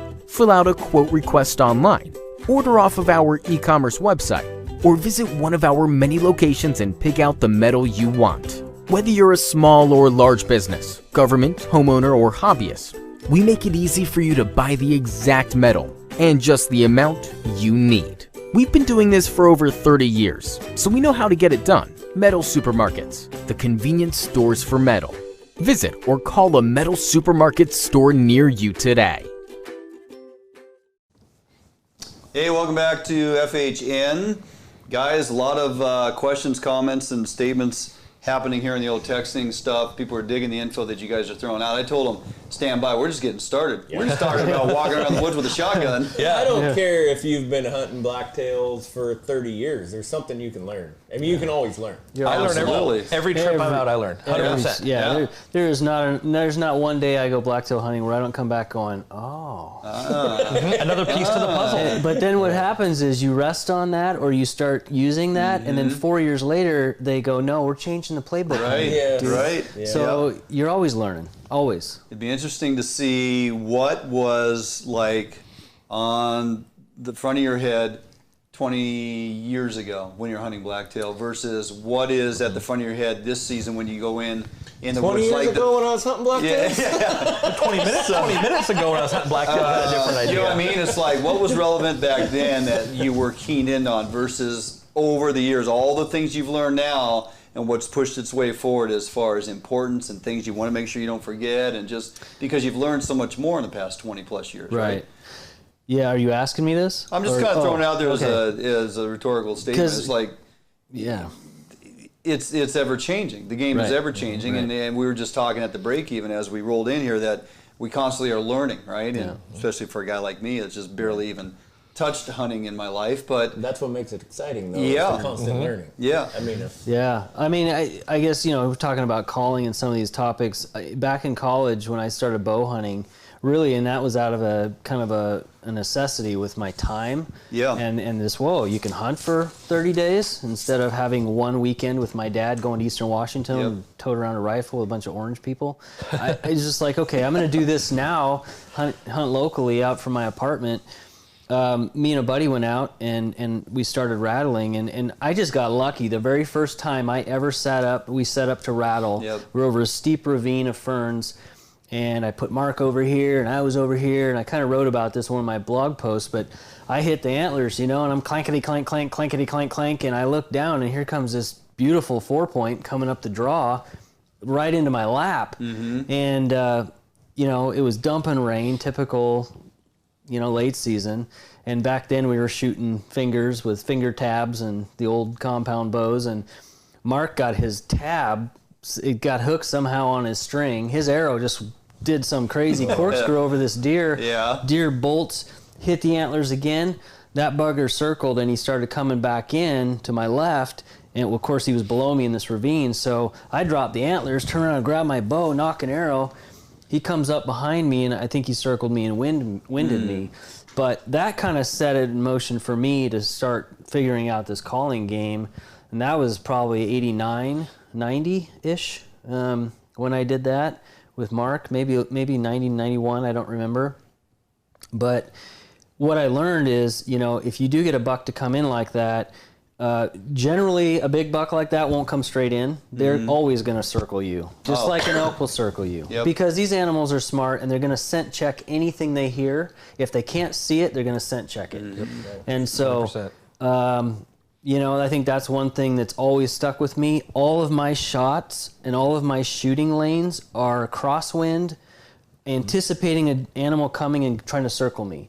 So I never expect an animal to come in upwind to me. A mature animal. Sure. Now I've had, forkhorns bound in like it's Christmas. Hey, and they're any which way. But a bigger deer will come in cautiously. They will get to a point of potentially hanging up at 50, 80 yards. Again, elevated stand. Now you can see them. If you're on the ground, you'll never even know they're there. Right. And then they circle, and they circle very quietly. And typically, we talked about earlier, Steve, these older bucks have a big gray muzzle. And what I look for when I'm looking for deer in the woods, I look for a black forehead and a gray muzzle. And that will tell you you're looking at a buck every time. So, there's little things like that, but just knowing they're going to circle and anticipate that and have your shooting lanes downwind or crosswind, that's going to give you a huge advantage. So we'll delve into the calling aspect of things in a little bit, but because you're talking wind and scent, let's talk about a few things relative to scent. There's a lot of things, a lot of products on the market covering human scent. First of all, is it possible to do something in the ability to mask your scent if you're in hunting an area that historically you just can't get a constant wind? Wind shifts, wind swirl, things happen where you're just, why you're in there hunting, I don't know, but you're in there. And well, things change. You get in there, storms come through. Everything's fluid. Exactly. So, I mean, what can you do? Well, I'd pretty much have come to the conclusion. I've tried a lot of different things. I mean, I've done everything from hanging my clothes out year round, bags, bins, hermetically sealed clothing and all this stuff. At the end of the day, you're human. You're putting out scent, your bacteria all over your skin. Every time you take a breath. Yeah, you smell your breakfast. Yeah, right. Up. So your breakfast. I'm a big believer that you just have to hunt the wind. It's just that simple. Right. I don't all believe these things that you can do help. They can't hurt. Yeah. But you're right. You have to keep the wind in mind. There's no magic bullet. There is none. And I think that, if you do that, you're always going to be... So for that, I use a wind checker. I use cornstarch and Elmer's glue bottle because I can adjust that tip and I can just... It's cheap. That's a good one. And it's virtually odorless. I have that in one hand and my bow in the other, and I'm pretty much always watching the wind constantly. When I'm in a tree stand, I use down feathers in a Ziploc baggie. I'll just pull out a few feathers and float them, and I will watch wind currents. I'll see feathers disappear. I'll see them go up. I'll see them go down. Wow. I'll see them come back an hour later. I mean, it's crazy what you see. Down Plus, feathers. It gives you something to do without flipping through your phone. You can watch feathers float. Keep your duck fluff when you wax them this next week. There you go. No, it's seriously, it's a tip I learned from a friend of mine out in Colorado, and it's been priceless because it's amazing because you think, oh, I'm 20 feet in the air, I'm above the scent, right? You drop a feather and it goes whoop, down to the ground. When you look at weather forecasts, there's wind, and there's also a wind forecast that is transport winds. And you can look at those two different wind readings, and oftentimes there's variances in those in speed and direction at times. But we look at that for forecasting weather relative to wildland firefighting. You have transport winds and ground winds. That's right. The transport winds are going to carry your embers, and keep them in the wind for however long. Depends how strong those currents are, and how far they could potentially carry stuff. But so when I'm sitting up in the tree stand, and I didn't talk to anybody about this, but I'm just assuming as I'm sitting up here in a tree stand, I'm 20 feet off the ground. I'm right here at this transport wind. So whatever's coming off of me is, if I'm in a ground blind, and we've talked about the stove, the little, the campfire, and you fill that small occupancy with your scent, your exhaled air, it's you now wafting out that shooting window, right, and getting pushed downwind, whatever's down there. When I'm up in the tree stand, I'm sitting there thinking the other day, gosh, I got a little breeze blowing here, this 20-foot high transport wind. It potentially could take my scent even further than me being down there on the ground. Yeah. Right. And I guess it just depends. I'm looking at weather for tomorrow as an example. Winds out of the west-southwest 10 to 15 pretty much most of the day. I was looking at my compass today just to because I'm in the tree stand today looking at weather and then checking weather for tomorrow, knowing I'm going to be sitting in the same spot. What's the weather going to do tomorrow? Pull out my compass. Yeah, I'm sitting here. Oh, west-southwest is pushing from my left to my right, kind of at a 45. Guess where most of my deer come from? They come from that zone out of that 45 that I'm looking down at. But then, and I kind of told Steve this too, it's complexing at times. And then again, last night, winds were swirling. I was checking stuff and things were swirling, moving around. The deer finally came in as it's getting towards 15 minutes of shooting light left. Then I had that buck creating all that ruckus back there in the woods and just going crazy, just tearing the crap out of everything. Eventually, the deer came walking into my little pile of apples sitting there. It got dark enough, I'm like, I got to get out of here. And I'm going to push these deer out of here, but that's okay. I climbed out of the tree. I lowered my backpack, my shotgun and everything to ground. I climbed out of the tree, boots on the ground. The deer are still standing there. Yeah. And I'm like, yeah, and I think, okay. So, and I think what's happening there too, and you mentioned you're hunting a 20-acre parcel, 5 acres not huntable, and then somewhere out beyond that 20 acres is other houses. So you have deer that are conditioned to human scent, so their tolerance level is going to be a lot higher. Right. If they've wandered through the Smith family's backyard on a Tuesday, oddly enough, the Smiths are the next property over, and they're smelling, and they're smelling. I can show you on X. They're right there. Yeah, and they're smelling laundry detergent and all this stuff coming out of dryers, barking, and kids cars playing, driving. It's Yes. going to be a very different situation than these swamp bucks that Steve's after, right? Yeah. They smell human scent in that domain. They're out of there. Forget it. Yeah, there's different levels, but at the same time, the big bucks that are coming in to check them does, for the most part, aren't as tolerant of that scent as those does are. Yeah. But Good the only point, thing because that's you not have, their area, right? Right. So the only thing you have going for you is most of their reaction is going to be a reaction to the action of the does. Yep. So if the does are standing there comfortable looking at you, and you see this all the time, you'll see these pictures of guys, oh my God, this doe, and all of a sudden there's this great big buck standing there, and it's not spooking, and you're like, well, it's the reaction of the doe. Right. The doe's going, oh, this is normal, so the buck's like, okay, I'm hanging with you today, and you say this is okay, so I'm good. Yeah, it's like I'm drunk on testosterone, and you're still standing here, so here we go. If you're good, I'm good. We're good, right? We're That's good. right. That's exactly what it is. We're good. You beat, right?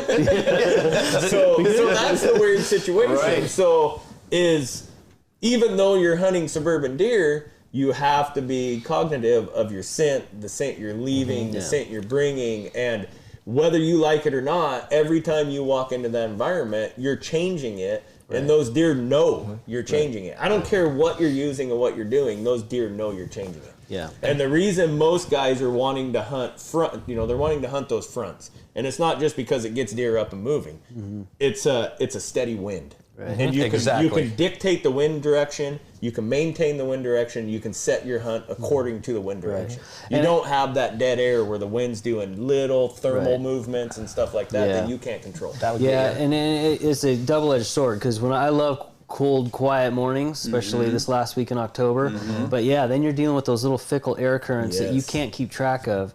And you, on the flip side, you get a good rainy, stormy day that every blacktail lives for. You got wind covering your sound. You've got rain pelting. You've got all these things. But now you've got to be way more dependent on your eyesight, your glassing. And I do a lot of glassing when I'm still hunting, even the thick stuff. Yeah. Because I'm looking for, like we talked, the white muzzle. I'm looking for a white muzzle first. Yep. I'm looking for a tail, bobbing tail, because a tending buck will be bobbing its tail. Right. And you're just looking for pieces of a deer is what you're looking for. Got some good comments and questions here. Sure, let's get to it. Is it always best to use deer estrus to draw in a big buck when you're deer hunting for black-tailed deer? Again, this is kind of one of those things that a lot of people, and you mentioned it earlier, Tom, these critters smell in parts per million, much like salmon in the river, right? Yes, that's right. And it doesn't take much on the ground to really get a reaction out of them. I dropped a little bit of scent, last night, and when that lead doe came in with a couple other does behind her, she stopped short, and her nose was in the air, and she just stood there forever, whereas previously they would come marching right in. And only through discussion with you did I realize, they may not have been smelling me, but they smelled whatever scent I put down. And to them, it registered, hey, we got a new girl in town. Yeah. There's somebody showing their environment that has not been here. We don't look at it in the sense that this is their home. Right. If you walked into your home at the end of a day of work and all of a sudden there's a new smell and you're like, there's a skunk in your living room, you're gonna be like, okay, something's wrong. Well, think of it like perfume, right? Like, let's say if your wife wears a certain perfume or a shampoo product or something like that, you sort of get used to that. Yeah. And you come in and you start smelling like strawberries instead of peaches, you're going to be like... Or some dude's aftershave. You're like, we got a problem. Wait a minute. Did you get a new shampoo? Right. And we got these big dumb noses that don't really smell that well. Right. And these deer, they're like bloodhounds. And I remember you were talking, it reminded me of a time where I shot a buck, and I don't remember exactly the details, but I was in there the next day, and it had snowed almost a foot, right? Ooh. And I walked in, I think I went in looking for my arrow, or I left something or something. For some reason, I was back in there, and I was on my way out, just hiking out, and here comes a buck on my scent drag line. Nose like a bloodhound, had his face like a caribou looking for food. Yeah. He was nosing through that snow, and I'm like, holy cow, like he's actually on my scent trail from the day before. Under the snow. Under the snow. So if we have time, do we have time in this segment? Talk about the scent drag, because I think that's a little used tactic. Okay. Like, what are you looking for?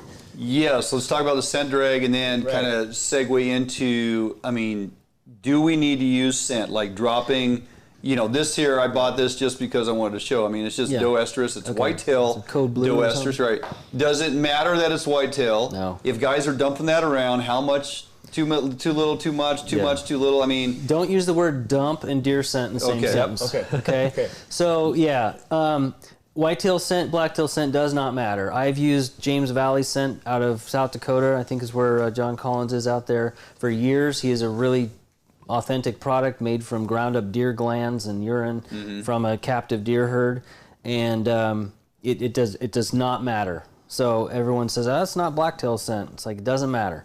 And I said before, I think in another segment, but I've actually made mock scrapes whitetail hunting, and I've literally peed in them. Right. And the next day they're pounded. Right. I mean, bucks come in Any there. urine. Yeah, any don't urine. care. When it comes to a scrape, they don't care. So- I'll take Wilson with me hunting then. Right. That's what we use all the time. When it comes to a scrape, it's as visual as it is scent. It is. They see the scrape, they see the reaction, and they go, "Oh, somebody's been here." So- Ready to freshen this. So I would say that. So I use so many different scent strategies. I don't know if we can cover them all here, but in terms of urine scent, I would, if you're not confident in what you're doing, I would say don't do it, because again, you're introducing something new to the environment, and you don't want to do that unless you have a plan. So what I will do, and plus the biggest mistake people make is they use it too early. Right now, I think it's safe to say in Western Washington, we're starting to see bucks mount does. So in your particular area, if that's not happening, maybe you want to wait, maybe you don't, but I would use scent very sparingly.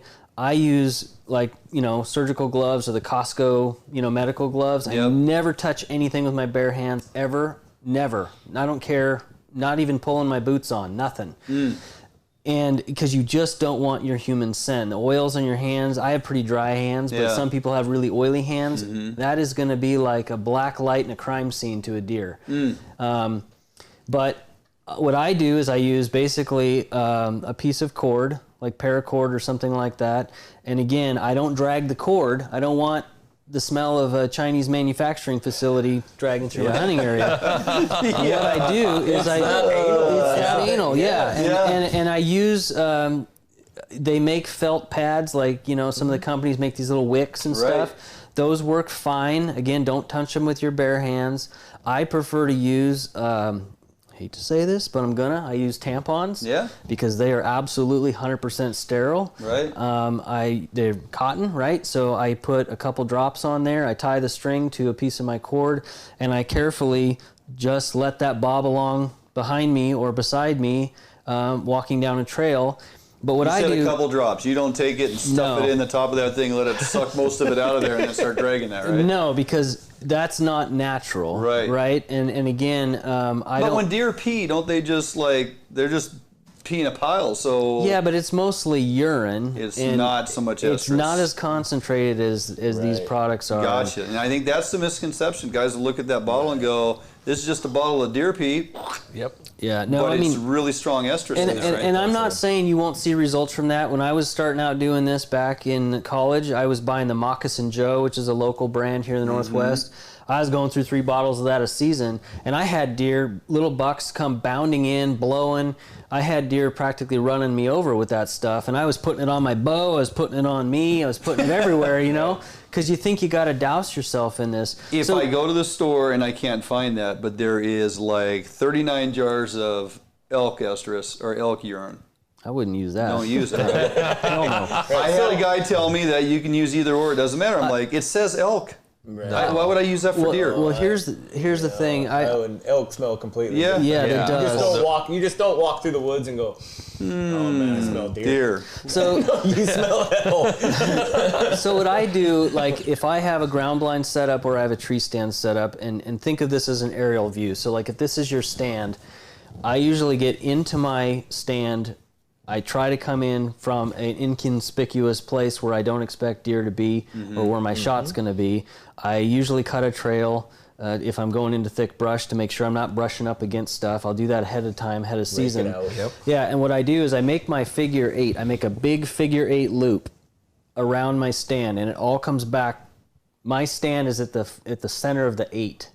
And these loops can vary in size and shape. Don't think of it as an exact 8. It might be like this, but essentially what you're doing is creating a path that anywhere a deer hits that, it's going to lead them back to the center if they're following it. Makes sense. Right? And so, again, you got to plan the wind. You got to figure out, okay, what's my best strategy going to be?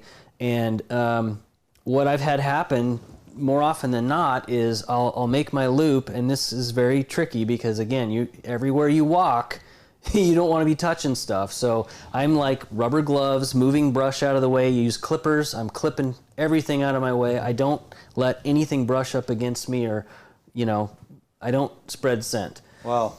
As much as I can. I know I'm probably leaving a swath of scent. I'm doing everything I can to minimize it.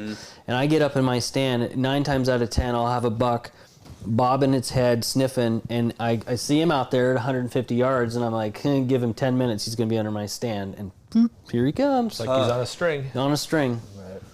Yeah, and that's my strategy. The other thing I'll do is I'll do a straight line through a bedding area, pull the wick up, put it back in my little Ziploc or whatever, and then I'll come downwind 30 yards and build a natural ground blind, and I'll sit and I'll wait for a buck to come by and hit that trail or come downwind of it and scent check it.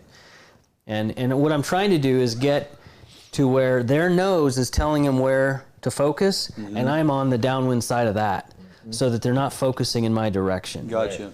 Because the one thing you learn about most mature bucks is they're going to travel with the wind in their favor, which makes it really hard because you're trying to put the wind in your favor, but that buck isn't going to come from a direction that the wind is in your favor. Right. He's going to come from a direction when it's in his favor. So you almost have to use the sense to trick him to forget about the wind as far as his safety and to use the wind to hunt this imaginary doe that he's after. Yeah, and then, the other thing you're capitalizing is on the fact that they are in search of does, and they will check bedding areas, they will check trail networks, feeding areas, and like as I said, they'll do the circuit kind of a thing, or they'll go in along, 5 miles down the way. It just depends. They're all different. You look at animals and pets.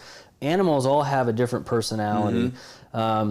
And I think we were talking one episode, I raised a couple crows as a kid, right?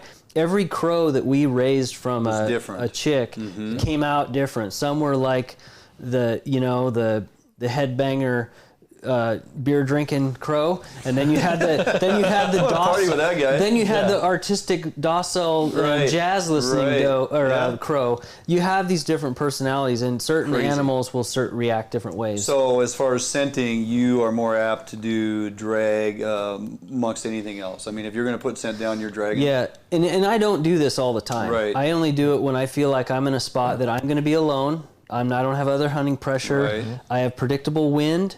I have a very specific lay of the land that I'm looking for because I don't want to just do this haphazardly. I'm trying to use terrain, habitat. Is it a reprod patch? Is it a reprod patch next to an alder bottom? Like, is there a nice ravine? I'm going to use funnels as much as I can, first and foremost. Yeah. And if I can use scent to augment continuing a deer on a funnel path or something like that, then I'll do that. Well, that's what it sounds like you're doing. You're setting up your funnel point. You're creating that direction that you want them to naturally just follow, right? So you're changing the rules of the game to make it in your favor. You're saying the parameters this deer is going to follow. Well, you're playing on their strengths. You know how they're going to react to that sun on that ground and that line that you draw. You're like, I can steer that guy. I wouldn't say I know. I have a hypothesis. And see, you're doing this even if you're using a bait site or a feeding area or something like that. You can do the exact same thing with the scent drag of making sure when that buck comes to scent check those does that he gets the scent he wants, and you lead him right to where you need him to be. Yeah, and I even get it down to figuring out like where I cut a shooting lane. I want to make sure that deer goes behind some obstruction so I can draw my bow before he comes into a shooting lane. Yeah. Because, it's hard to draw a bow, especially if you're at ground level and not get picked off at close range. Yeah. Makes sense. Again, working...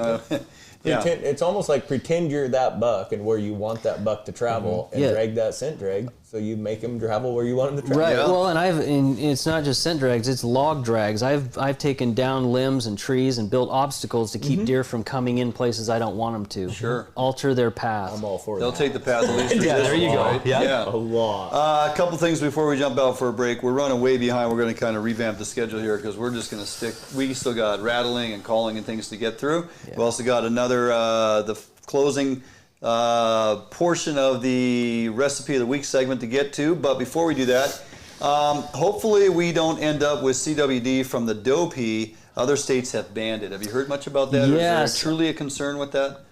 There's mixed results. I've done some of the research about it. Basically, Washington is still a state that's allowing it. Most of the states that are allowing it are in the West or in the Midwest, which is funny because that's where CWD is a problem. Yeah. But out west here, Oregon, I think takes effect January 1st. There is no. Oregon's banning. Yeah, Oregon's. scents. Yep. Okay. Any urine-based scent. So generally, if and this is Tom Ryle speaking, my position on that is CWD is something we don't want out west. Right. So if there's scientific, proof that we should be not doing this, get rid of it. Yeah. I think we should get rid of it too. But and artificial scents, I don't know. I don't have a lot of experience with them. I haven't heard much about that yet either. But again, I don't put a ton of value in my scent strategy. To me, it's like, okay, it's 4th and 10, and I want to win this game. And it's an extra edge. It's an extra tool that you can use. If you don't have it or don't use it and you want to maximize your opportunity, the best thing, it sounds like, and something that I've been trying to work on, is just hunt your wind. Know your wind. Yes. Be cognizant of your wind. Check your wind. I like the down feather idea from a tree stand. That's a great idea. Yeah. I'd never heard that before. I think a lot of people that are tuning in tonight are going to go, whoa, from my tree stand, down feathers, are you kidding me? Plus, it's, something for me to do. It keeps you busy. Yeah, it keeps you busy. I learned this tip from somebody else who's just a phenomenal hunter, and he was a technical editor of Bow Hunter magazine for a number of years, and it was just like genius. Yeah. A baggie of feathers will last you 20 years. You float a couple every time. That's in a great tree idea. Stand, so. The other one is when you store the scent pads, when you store them, is it always best to use Ziploc bag when you're done for the day hunting for black-tailed deer? So you get done with that, seal it up in a Ziploc, or what do you do? Yeah, and then I actually put them in some like Nalgene type containers. Actually, I got them from Medical Supply, and I refrigerate those things just to keep them a little bit fresher. Okay, real good. And every year I use new. I don't... Throw those out and then start new. Yeah, makes sense. Okay, keep the questions coming. We got a lot more content to get through. We got some rattling to discuss. We got some buck grunts. We got some doe bleeds. We have calling, and communicating. This is all part of it. There's so many different levels on these blacktail. It's probably why they're called the ghosts of the forest. We hardly see them, and when we do, it's like, oh my God. So I can't wait to get to that stuff. This is going to be really, really cool. So, keep the questions coming in. We're going to jump out for a break. We come back. Today we're going to go to the second part of the cooking segment. So you probably need to pull that up. Jump ahead on you there, just so we can get this all in. Second part of the cooking segment, finish up the recipe, the Pad Prick King. Sounds like a fish recipe, actually. It's venison, right? We're ready to go? All right, we're going to do that. So we'll jump out for a break. Stay tuned. We're going to hit the recipe of the week, finalize that, come back. Barnum, we're going to do some weather. Super quick. Real quick on the weather. Yeah. Then we're going to get to this rattling, calling, bleats, and snorts, and grunts, and whatever else those buggers will do. Come back right here after this break on FHN.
At Metal Supermarkets, we understand your need for fast access to a wide variety of metals, so we've made it easy. Our network of stores carries a wide variety of metal in all different types, shapes, sizes, and grades, with no required minimum order size. Who could ask for more? Simply tell us your dimensions online, on the phone, or in store, and we'll cut or process the metal to your desired size, often while you wait. We offer same-day service and can deliver the metal right to your door or job site. We even source hard-to-find metals, so no matter what you're looking for, Metal Supermarkets can provide it for you.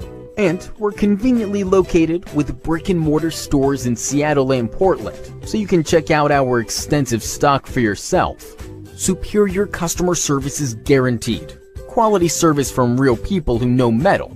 We are the small quantity metal experts. To place an order, simply call a store to talk to one of our knowledgeable customer service representatives. Fill out a quote request online, order off of our e-commerce website, or visit one of our many locations and pick out the metal you want. Whether you're a small or large business, government, homeowner, or hobbyist, we make it easy for you to buy the exact metal and just the amount you need. We've been doing this for over 30 years, so we know how to get it done. Metal Supermarkets, the convenience stores for metal. Visit or call a Metal Supermarket store near you today. Hey everyone, welcome back to the kitchen, and we're here to finish off the Pad Prick King venison dish. Now you're being childish. No, I don't know what you're talking about. What? Yes, Can't keep a straight face when I say it? See? All right, so yes, she's right. It's Pad Prick King. We're using venison. If you're just joining us now, we're finishing it up. And so we have our base done with our green beans and our red curry paste, garlic, and all that good stuff, all sauteing up. We have our venison already pre-seared, ready to go. So we have our rice right here.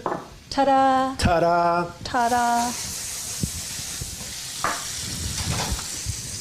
And this is exactly what you want. You can see it's kind of dried down a little bit, but you know, kind of keep an eye on this. This can burn. Okay, it has some sugar in it. We added some brown sugar. You saw that, right? Yeah. So we're going to add all of our inclusive juices and our venison all in there. And this is, we're not cooking this. We're just going to toss. And we're done. Wilson's going to have some licking up to do down here. Hey. Yeah. Oh. Lots of sauce. This is one of those more sauce is not better because you know the curry paste is very strong. Right. You know. It'll take over. It will take over. Smells delicious. Right. You can see that kaffir lime leaf on there. Mm-hmm. Okay. Remember what I said about the kaffir lime leaf? Do not eat them. They're just for garnish. Okay, but it's a very signature. They add flavor. You just don't want to bite into one. Yeah. Yeah. Okay, so we're garnished with a little bit of green onions on top too. Well, you know me. Like a little more. There you go. And there's Pad Prick King, guys. This is a great weekday dish. You know, stuff that you would have in the you know, if you follow me, then you would have red curry paste in the fridge. You know, you may pull out some venison like we did out of the freezer, and boom, you have a great spicy meal. Boom pow. Boom pow. It has a little Austin Mosier in there. That's funny. Okay, you guys, we're going to go ahead and dig in. This seems like a very comfort food. Yes. Also, and we'll throw it back to you guys in the studio. Yes.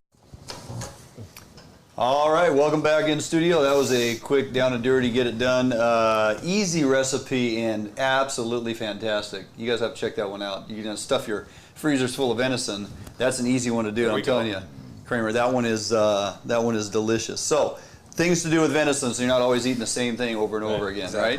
Barnum, we got a little change in weather coming. Yeah, thank God. Right, and I think this is important. And if you guys are working tomorrow, you might have to call in sick. Yeah. You got a problem with your eyes? You can't see going to work? I mean anything. But so here's your forecast going into tomorrow, and you can see we got this little front coming tomorrow. Yes, we did.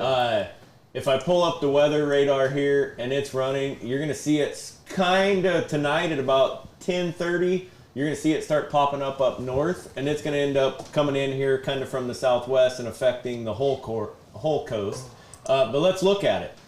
Tomorrow you're going to have a wind 13 miles an hour, gusting to 21 miles an hour. Oh, they increased it even more. With precipitation.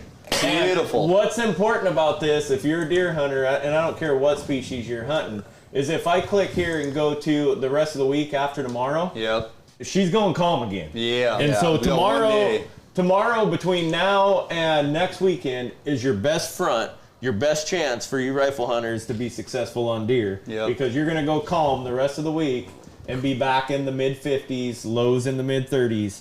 And not that deer aren't going to be moving with that rut kicking up, but if you want to hunt a front and an incoming front, or the day after that front, say Saturday morning, that's going to be your best opportunity to see deer. Yeah, because we got also a dip in temperature. See that nighttime low at 29? Yep. So tomorrow, with the front moving in, plus tomorrow night into Saturday morning, we dip down into the low 30s, maybe brush 28, 29 here in the Olympia area. We're talking a combination of, we're into that rut. We got this front moving in. We're going to dip down to low temperatures tomorrow night.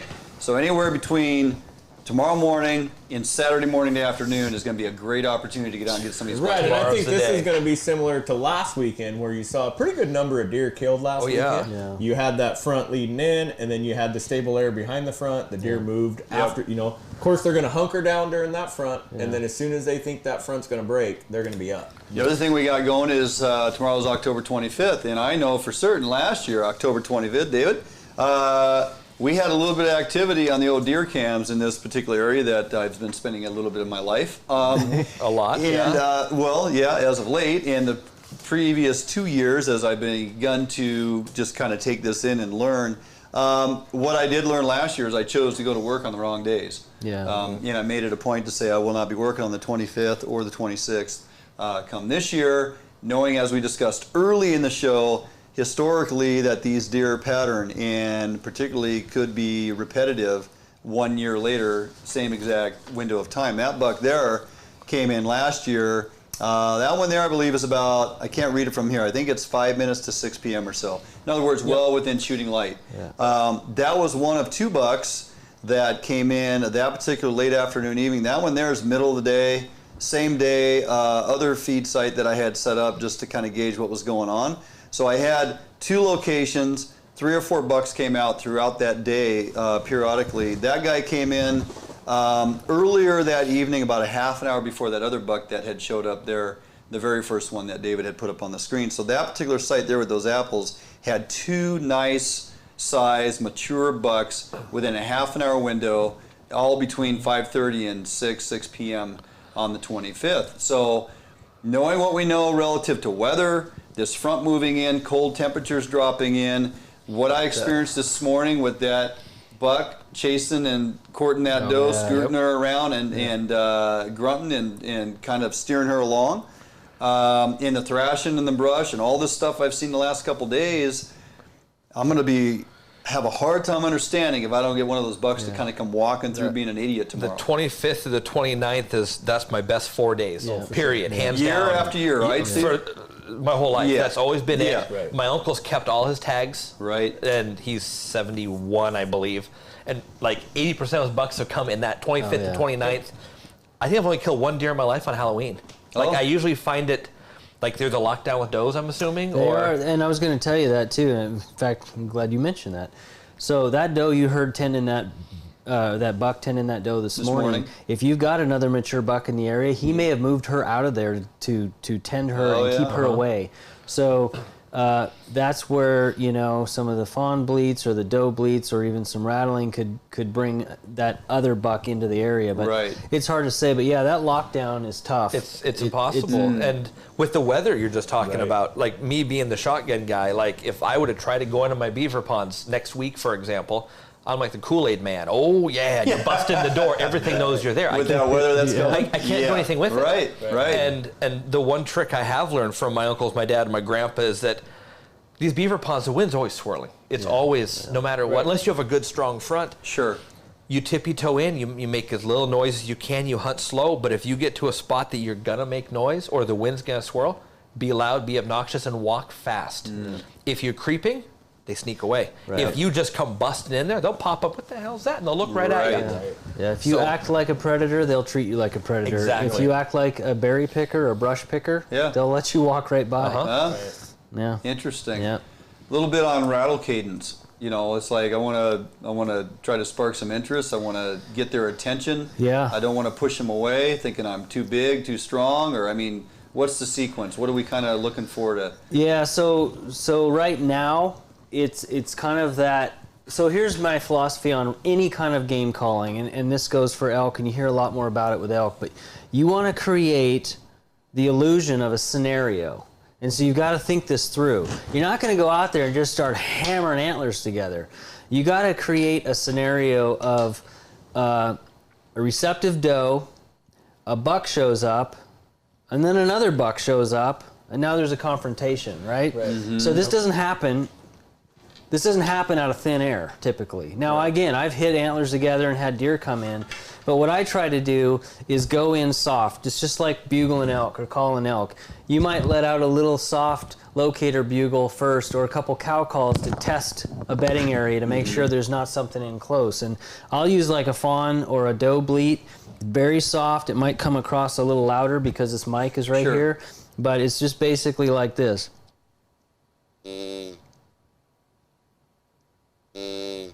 Hardly anything. Barely hear it. Barely hear it. Well, and compared to, you know, I got one. I got the great big green can, right? And so that one is like.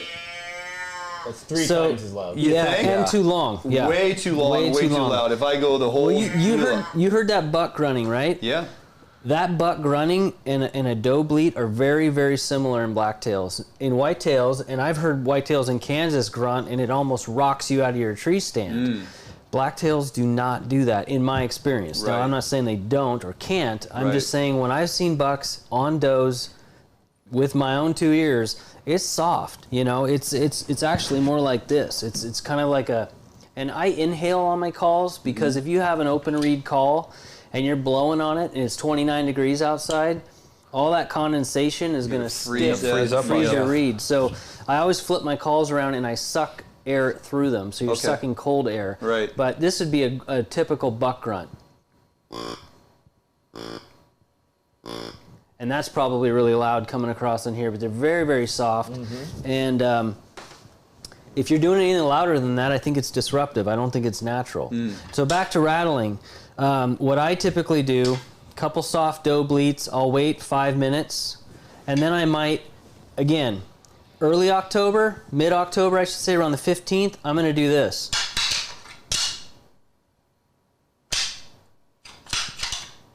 And what you're trying to simulate here is pushing, not a full-on brawl, right? So think about deer pushing each other, and I'm going to kick my feet and stomp the ground a little bit, make a little bit of noise, but it's not what I would do now. What I would do now is it's game time. Yeah.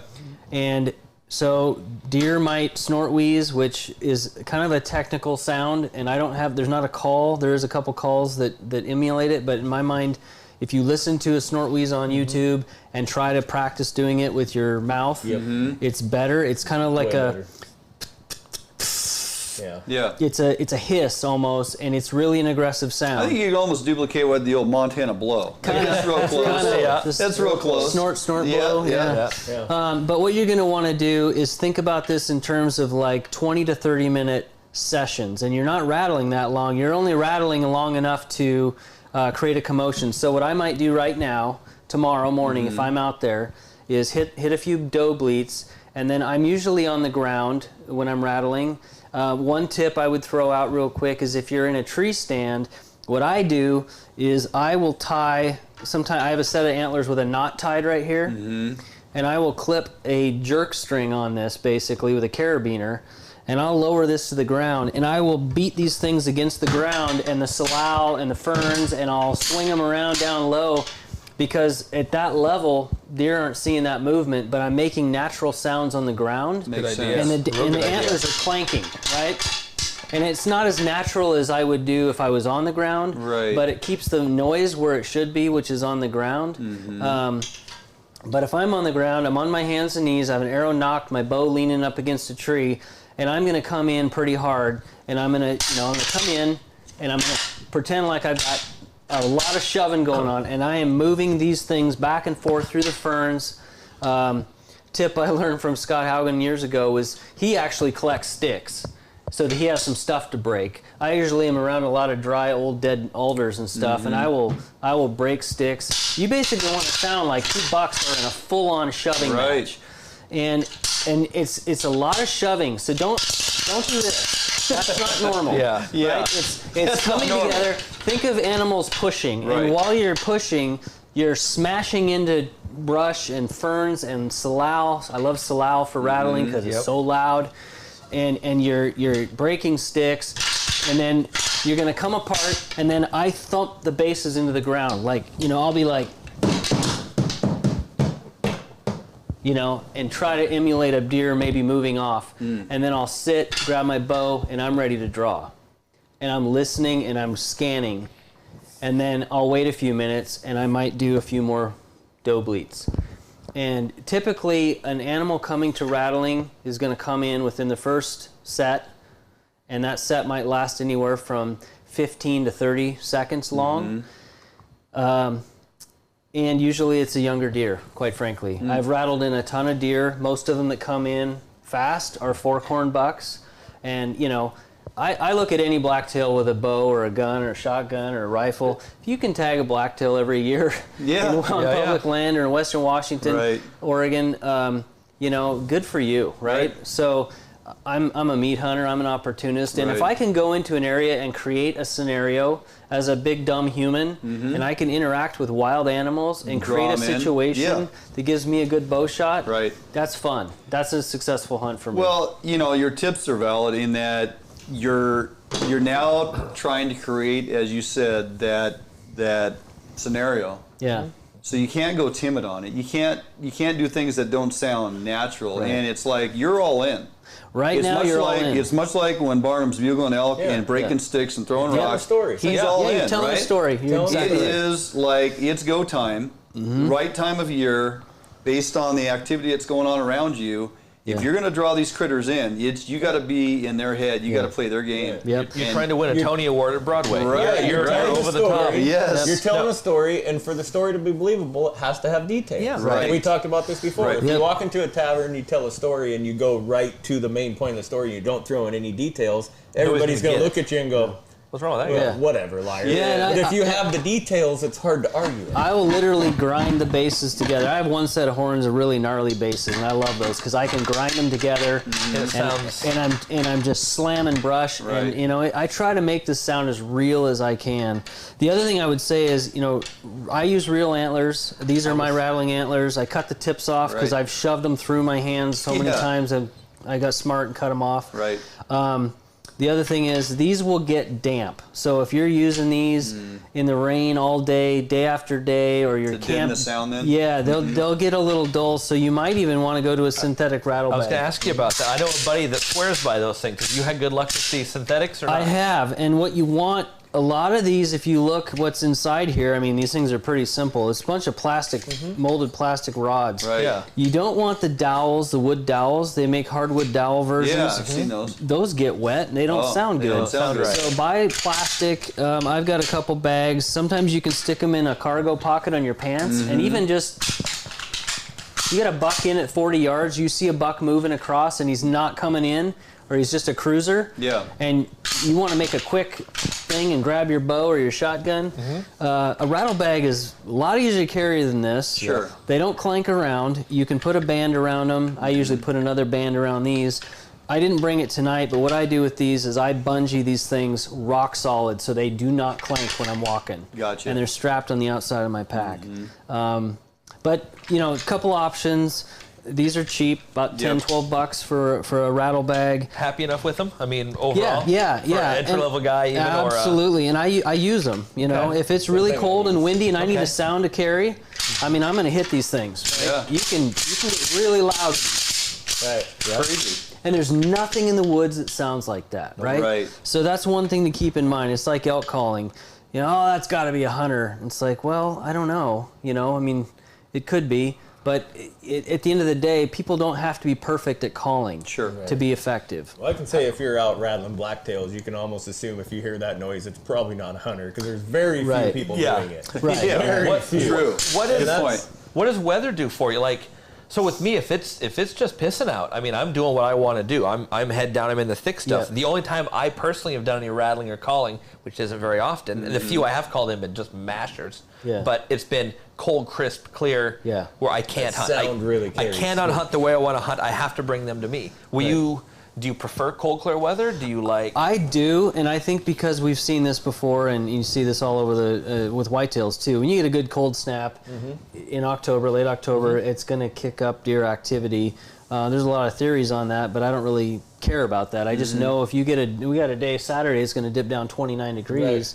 Right. You know, get your buck in the morning, go get your razor clams in the evening. As far as I'm concerned, there you go. Surf and turf, right? Right. Yep. But yeah, I don't know. I mean, for me, it's like, and I'm a big still hunter. I mean, we've been talking rattling and calling, but my favorite way to hunt blacktails is kind of the way you do it. A lot of times what I do is I'll encounter a lot of sign and I'll set up on that sign. Right. I've rattled in, I think the last 3 bucks I've killed, or I should say 4, I've actually none of the deer that I've actually taken I've seen with my naked eye ever. Prior to. Right. I may have got a buck on camera, but no, I'm not like seeing deer and then, you know, oh, there's a buck I saw last week. Right. It's just not like that. Right. But guaranteed, like the last 4 bucks, I'm finding fresh rubs, and I'm in these rut zones that I call them, and I seek these areas out where these animals traditionally will rut year after year if they're not disturbed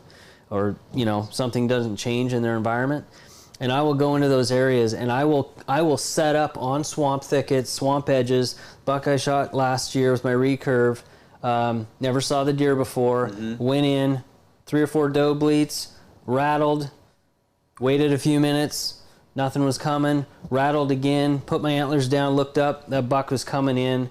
And I was using actually a decoy last year. Oh, that's right. Squatting doe? Yeah, squatting doe, and he came in, he locked up, and I thought, oh, dang, if I wouldn't have had the decoy, I would have had him. Well, he stopped, I'm staring at the decoy, and then he just kept on going and gave me a perfect shot. What is the, what's the choice between when you make the decision, so you do a couple light doe bleats, and then you follow that either with rattling or tending buck?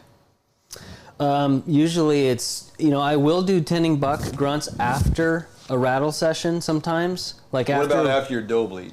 No, I don't really do that sequence. So you follow it with? If I had one sound to take into the woods with me every year, it's a very soft doe bleat. It's not loud. It's literally this.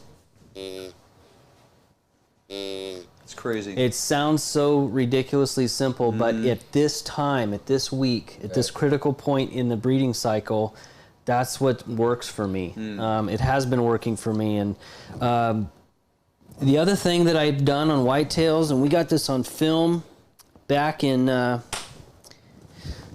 we did a video called Wily Whitetails, and we were in Iowa filming, and I was filming another hunter, and I had a fawn come in, middle of the day, come through, just so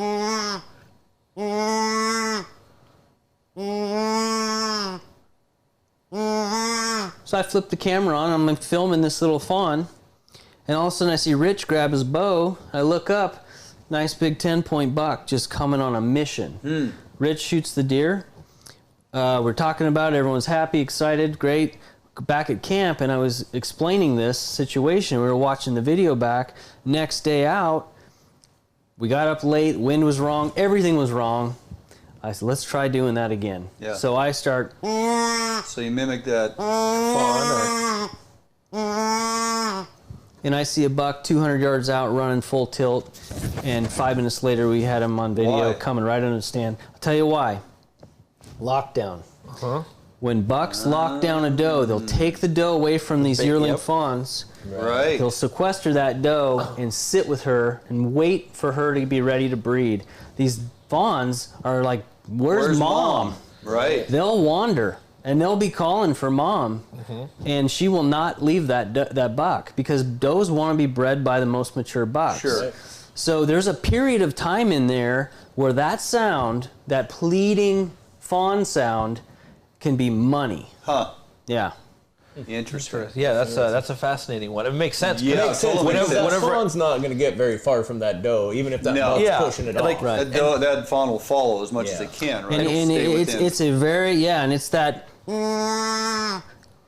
Very needy, very... It's very, like, emotional. Mom, where are you? Yeah. And when you see a fawn by itself this time of year, you're like, instantly you know what happened. Like, mom stacked up with her boyfriend in that really area. close. Yeah, right, really close. area. Not ready to call Fawn Protective Services. There we go. Yeah. So she's out there doing it again. Yeah. But back to the learning. I mean, if you can observe deer behavior, that is you don't have to read it. You don't have to be a scientist. Right. You're seeing it firsthand. Yeah. And when you can see that, bank that stuff, write it down. I keep long logbooks and journals and stuff. Because then it's interpreting what it is you've actually experienced, right? Yes. It's truly taking that information and turning it into something that's relevant that if you don't get to utilize or capitalize on this season, you've banked it for next year going into it, understanding, it's coming, and that's where I think, like, I know you get a lot of grief from West Side Washington people, especially like with the baiting and the stand hunting and stuff like that, but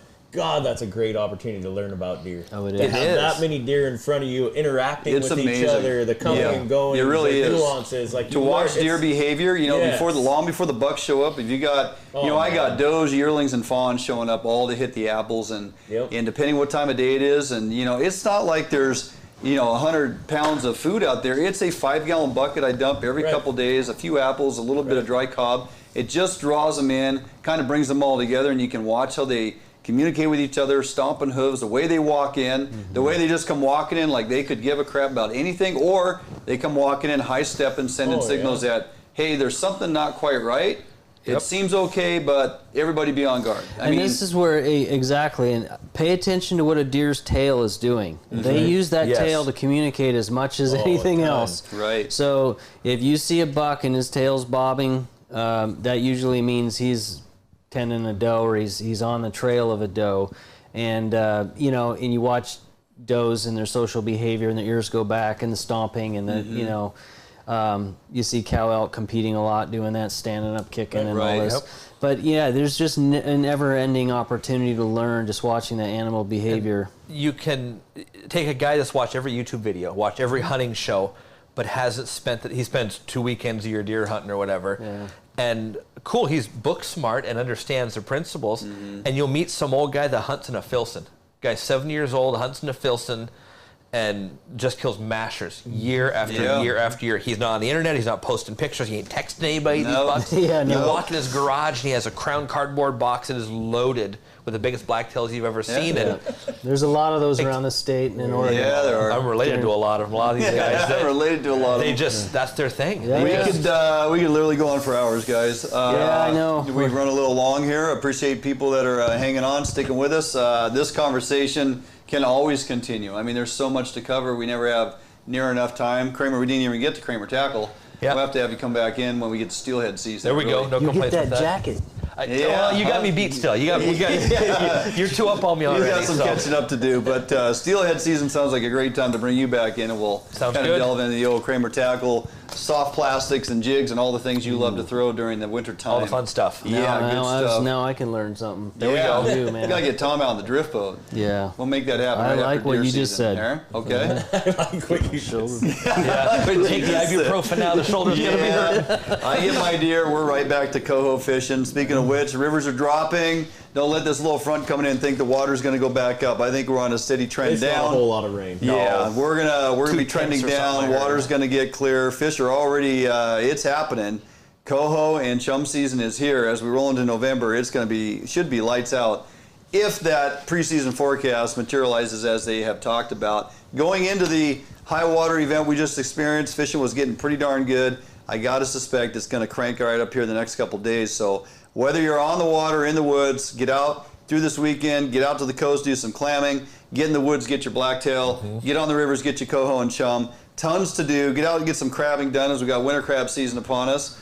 And gentlemen, can't thank you enough. Tom, thank you guys. We're working towards that was great. Episodes 4 and 5 with you. And Kramer, we'll get you back in this winter. Sounds good. And Barnum, go get a deer, damn it. Let's do it. All right. Thanks for tuning in. We'll be back here next Thursday, 7 p.m. Until then, join us on Facebook throughout the week. Post your pictures, interact with us, and stay safe. See you soon.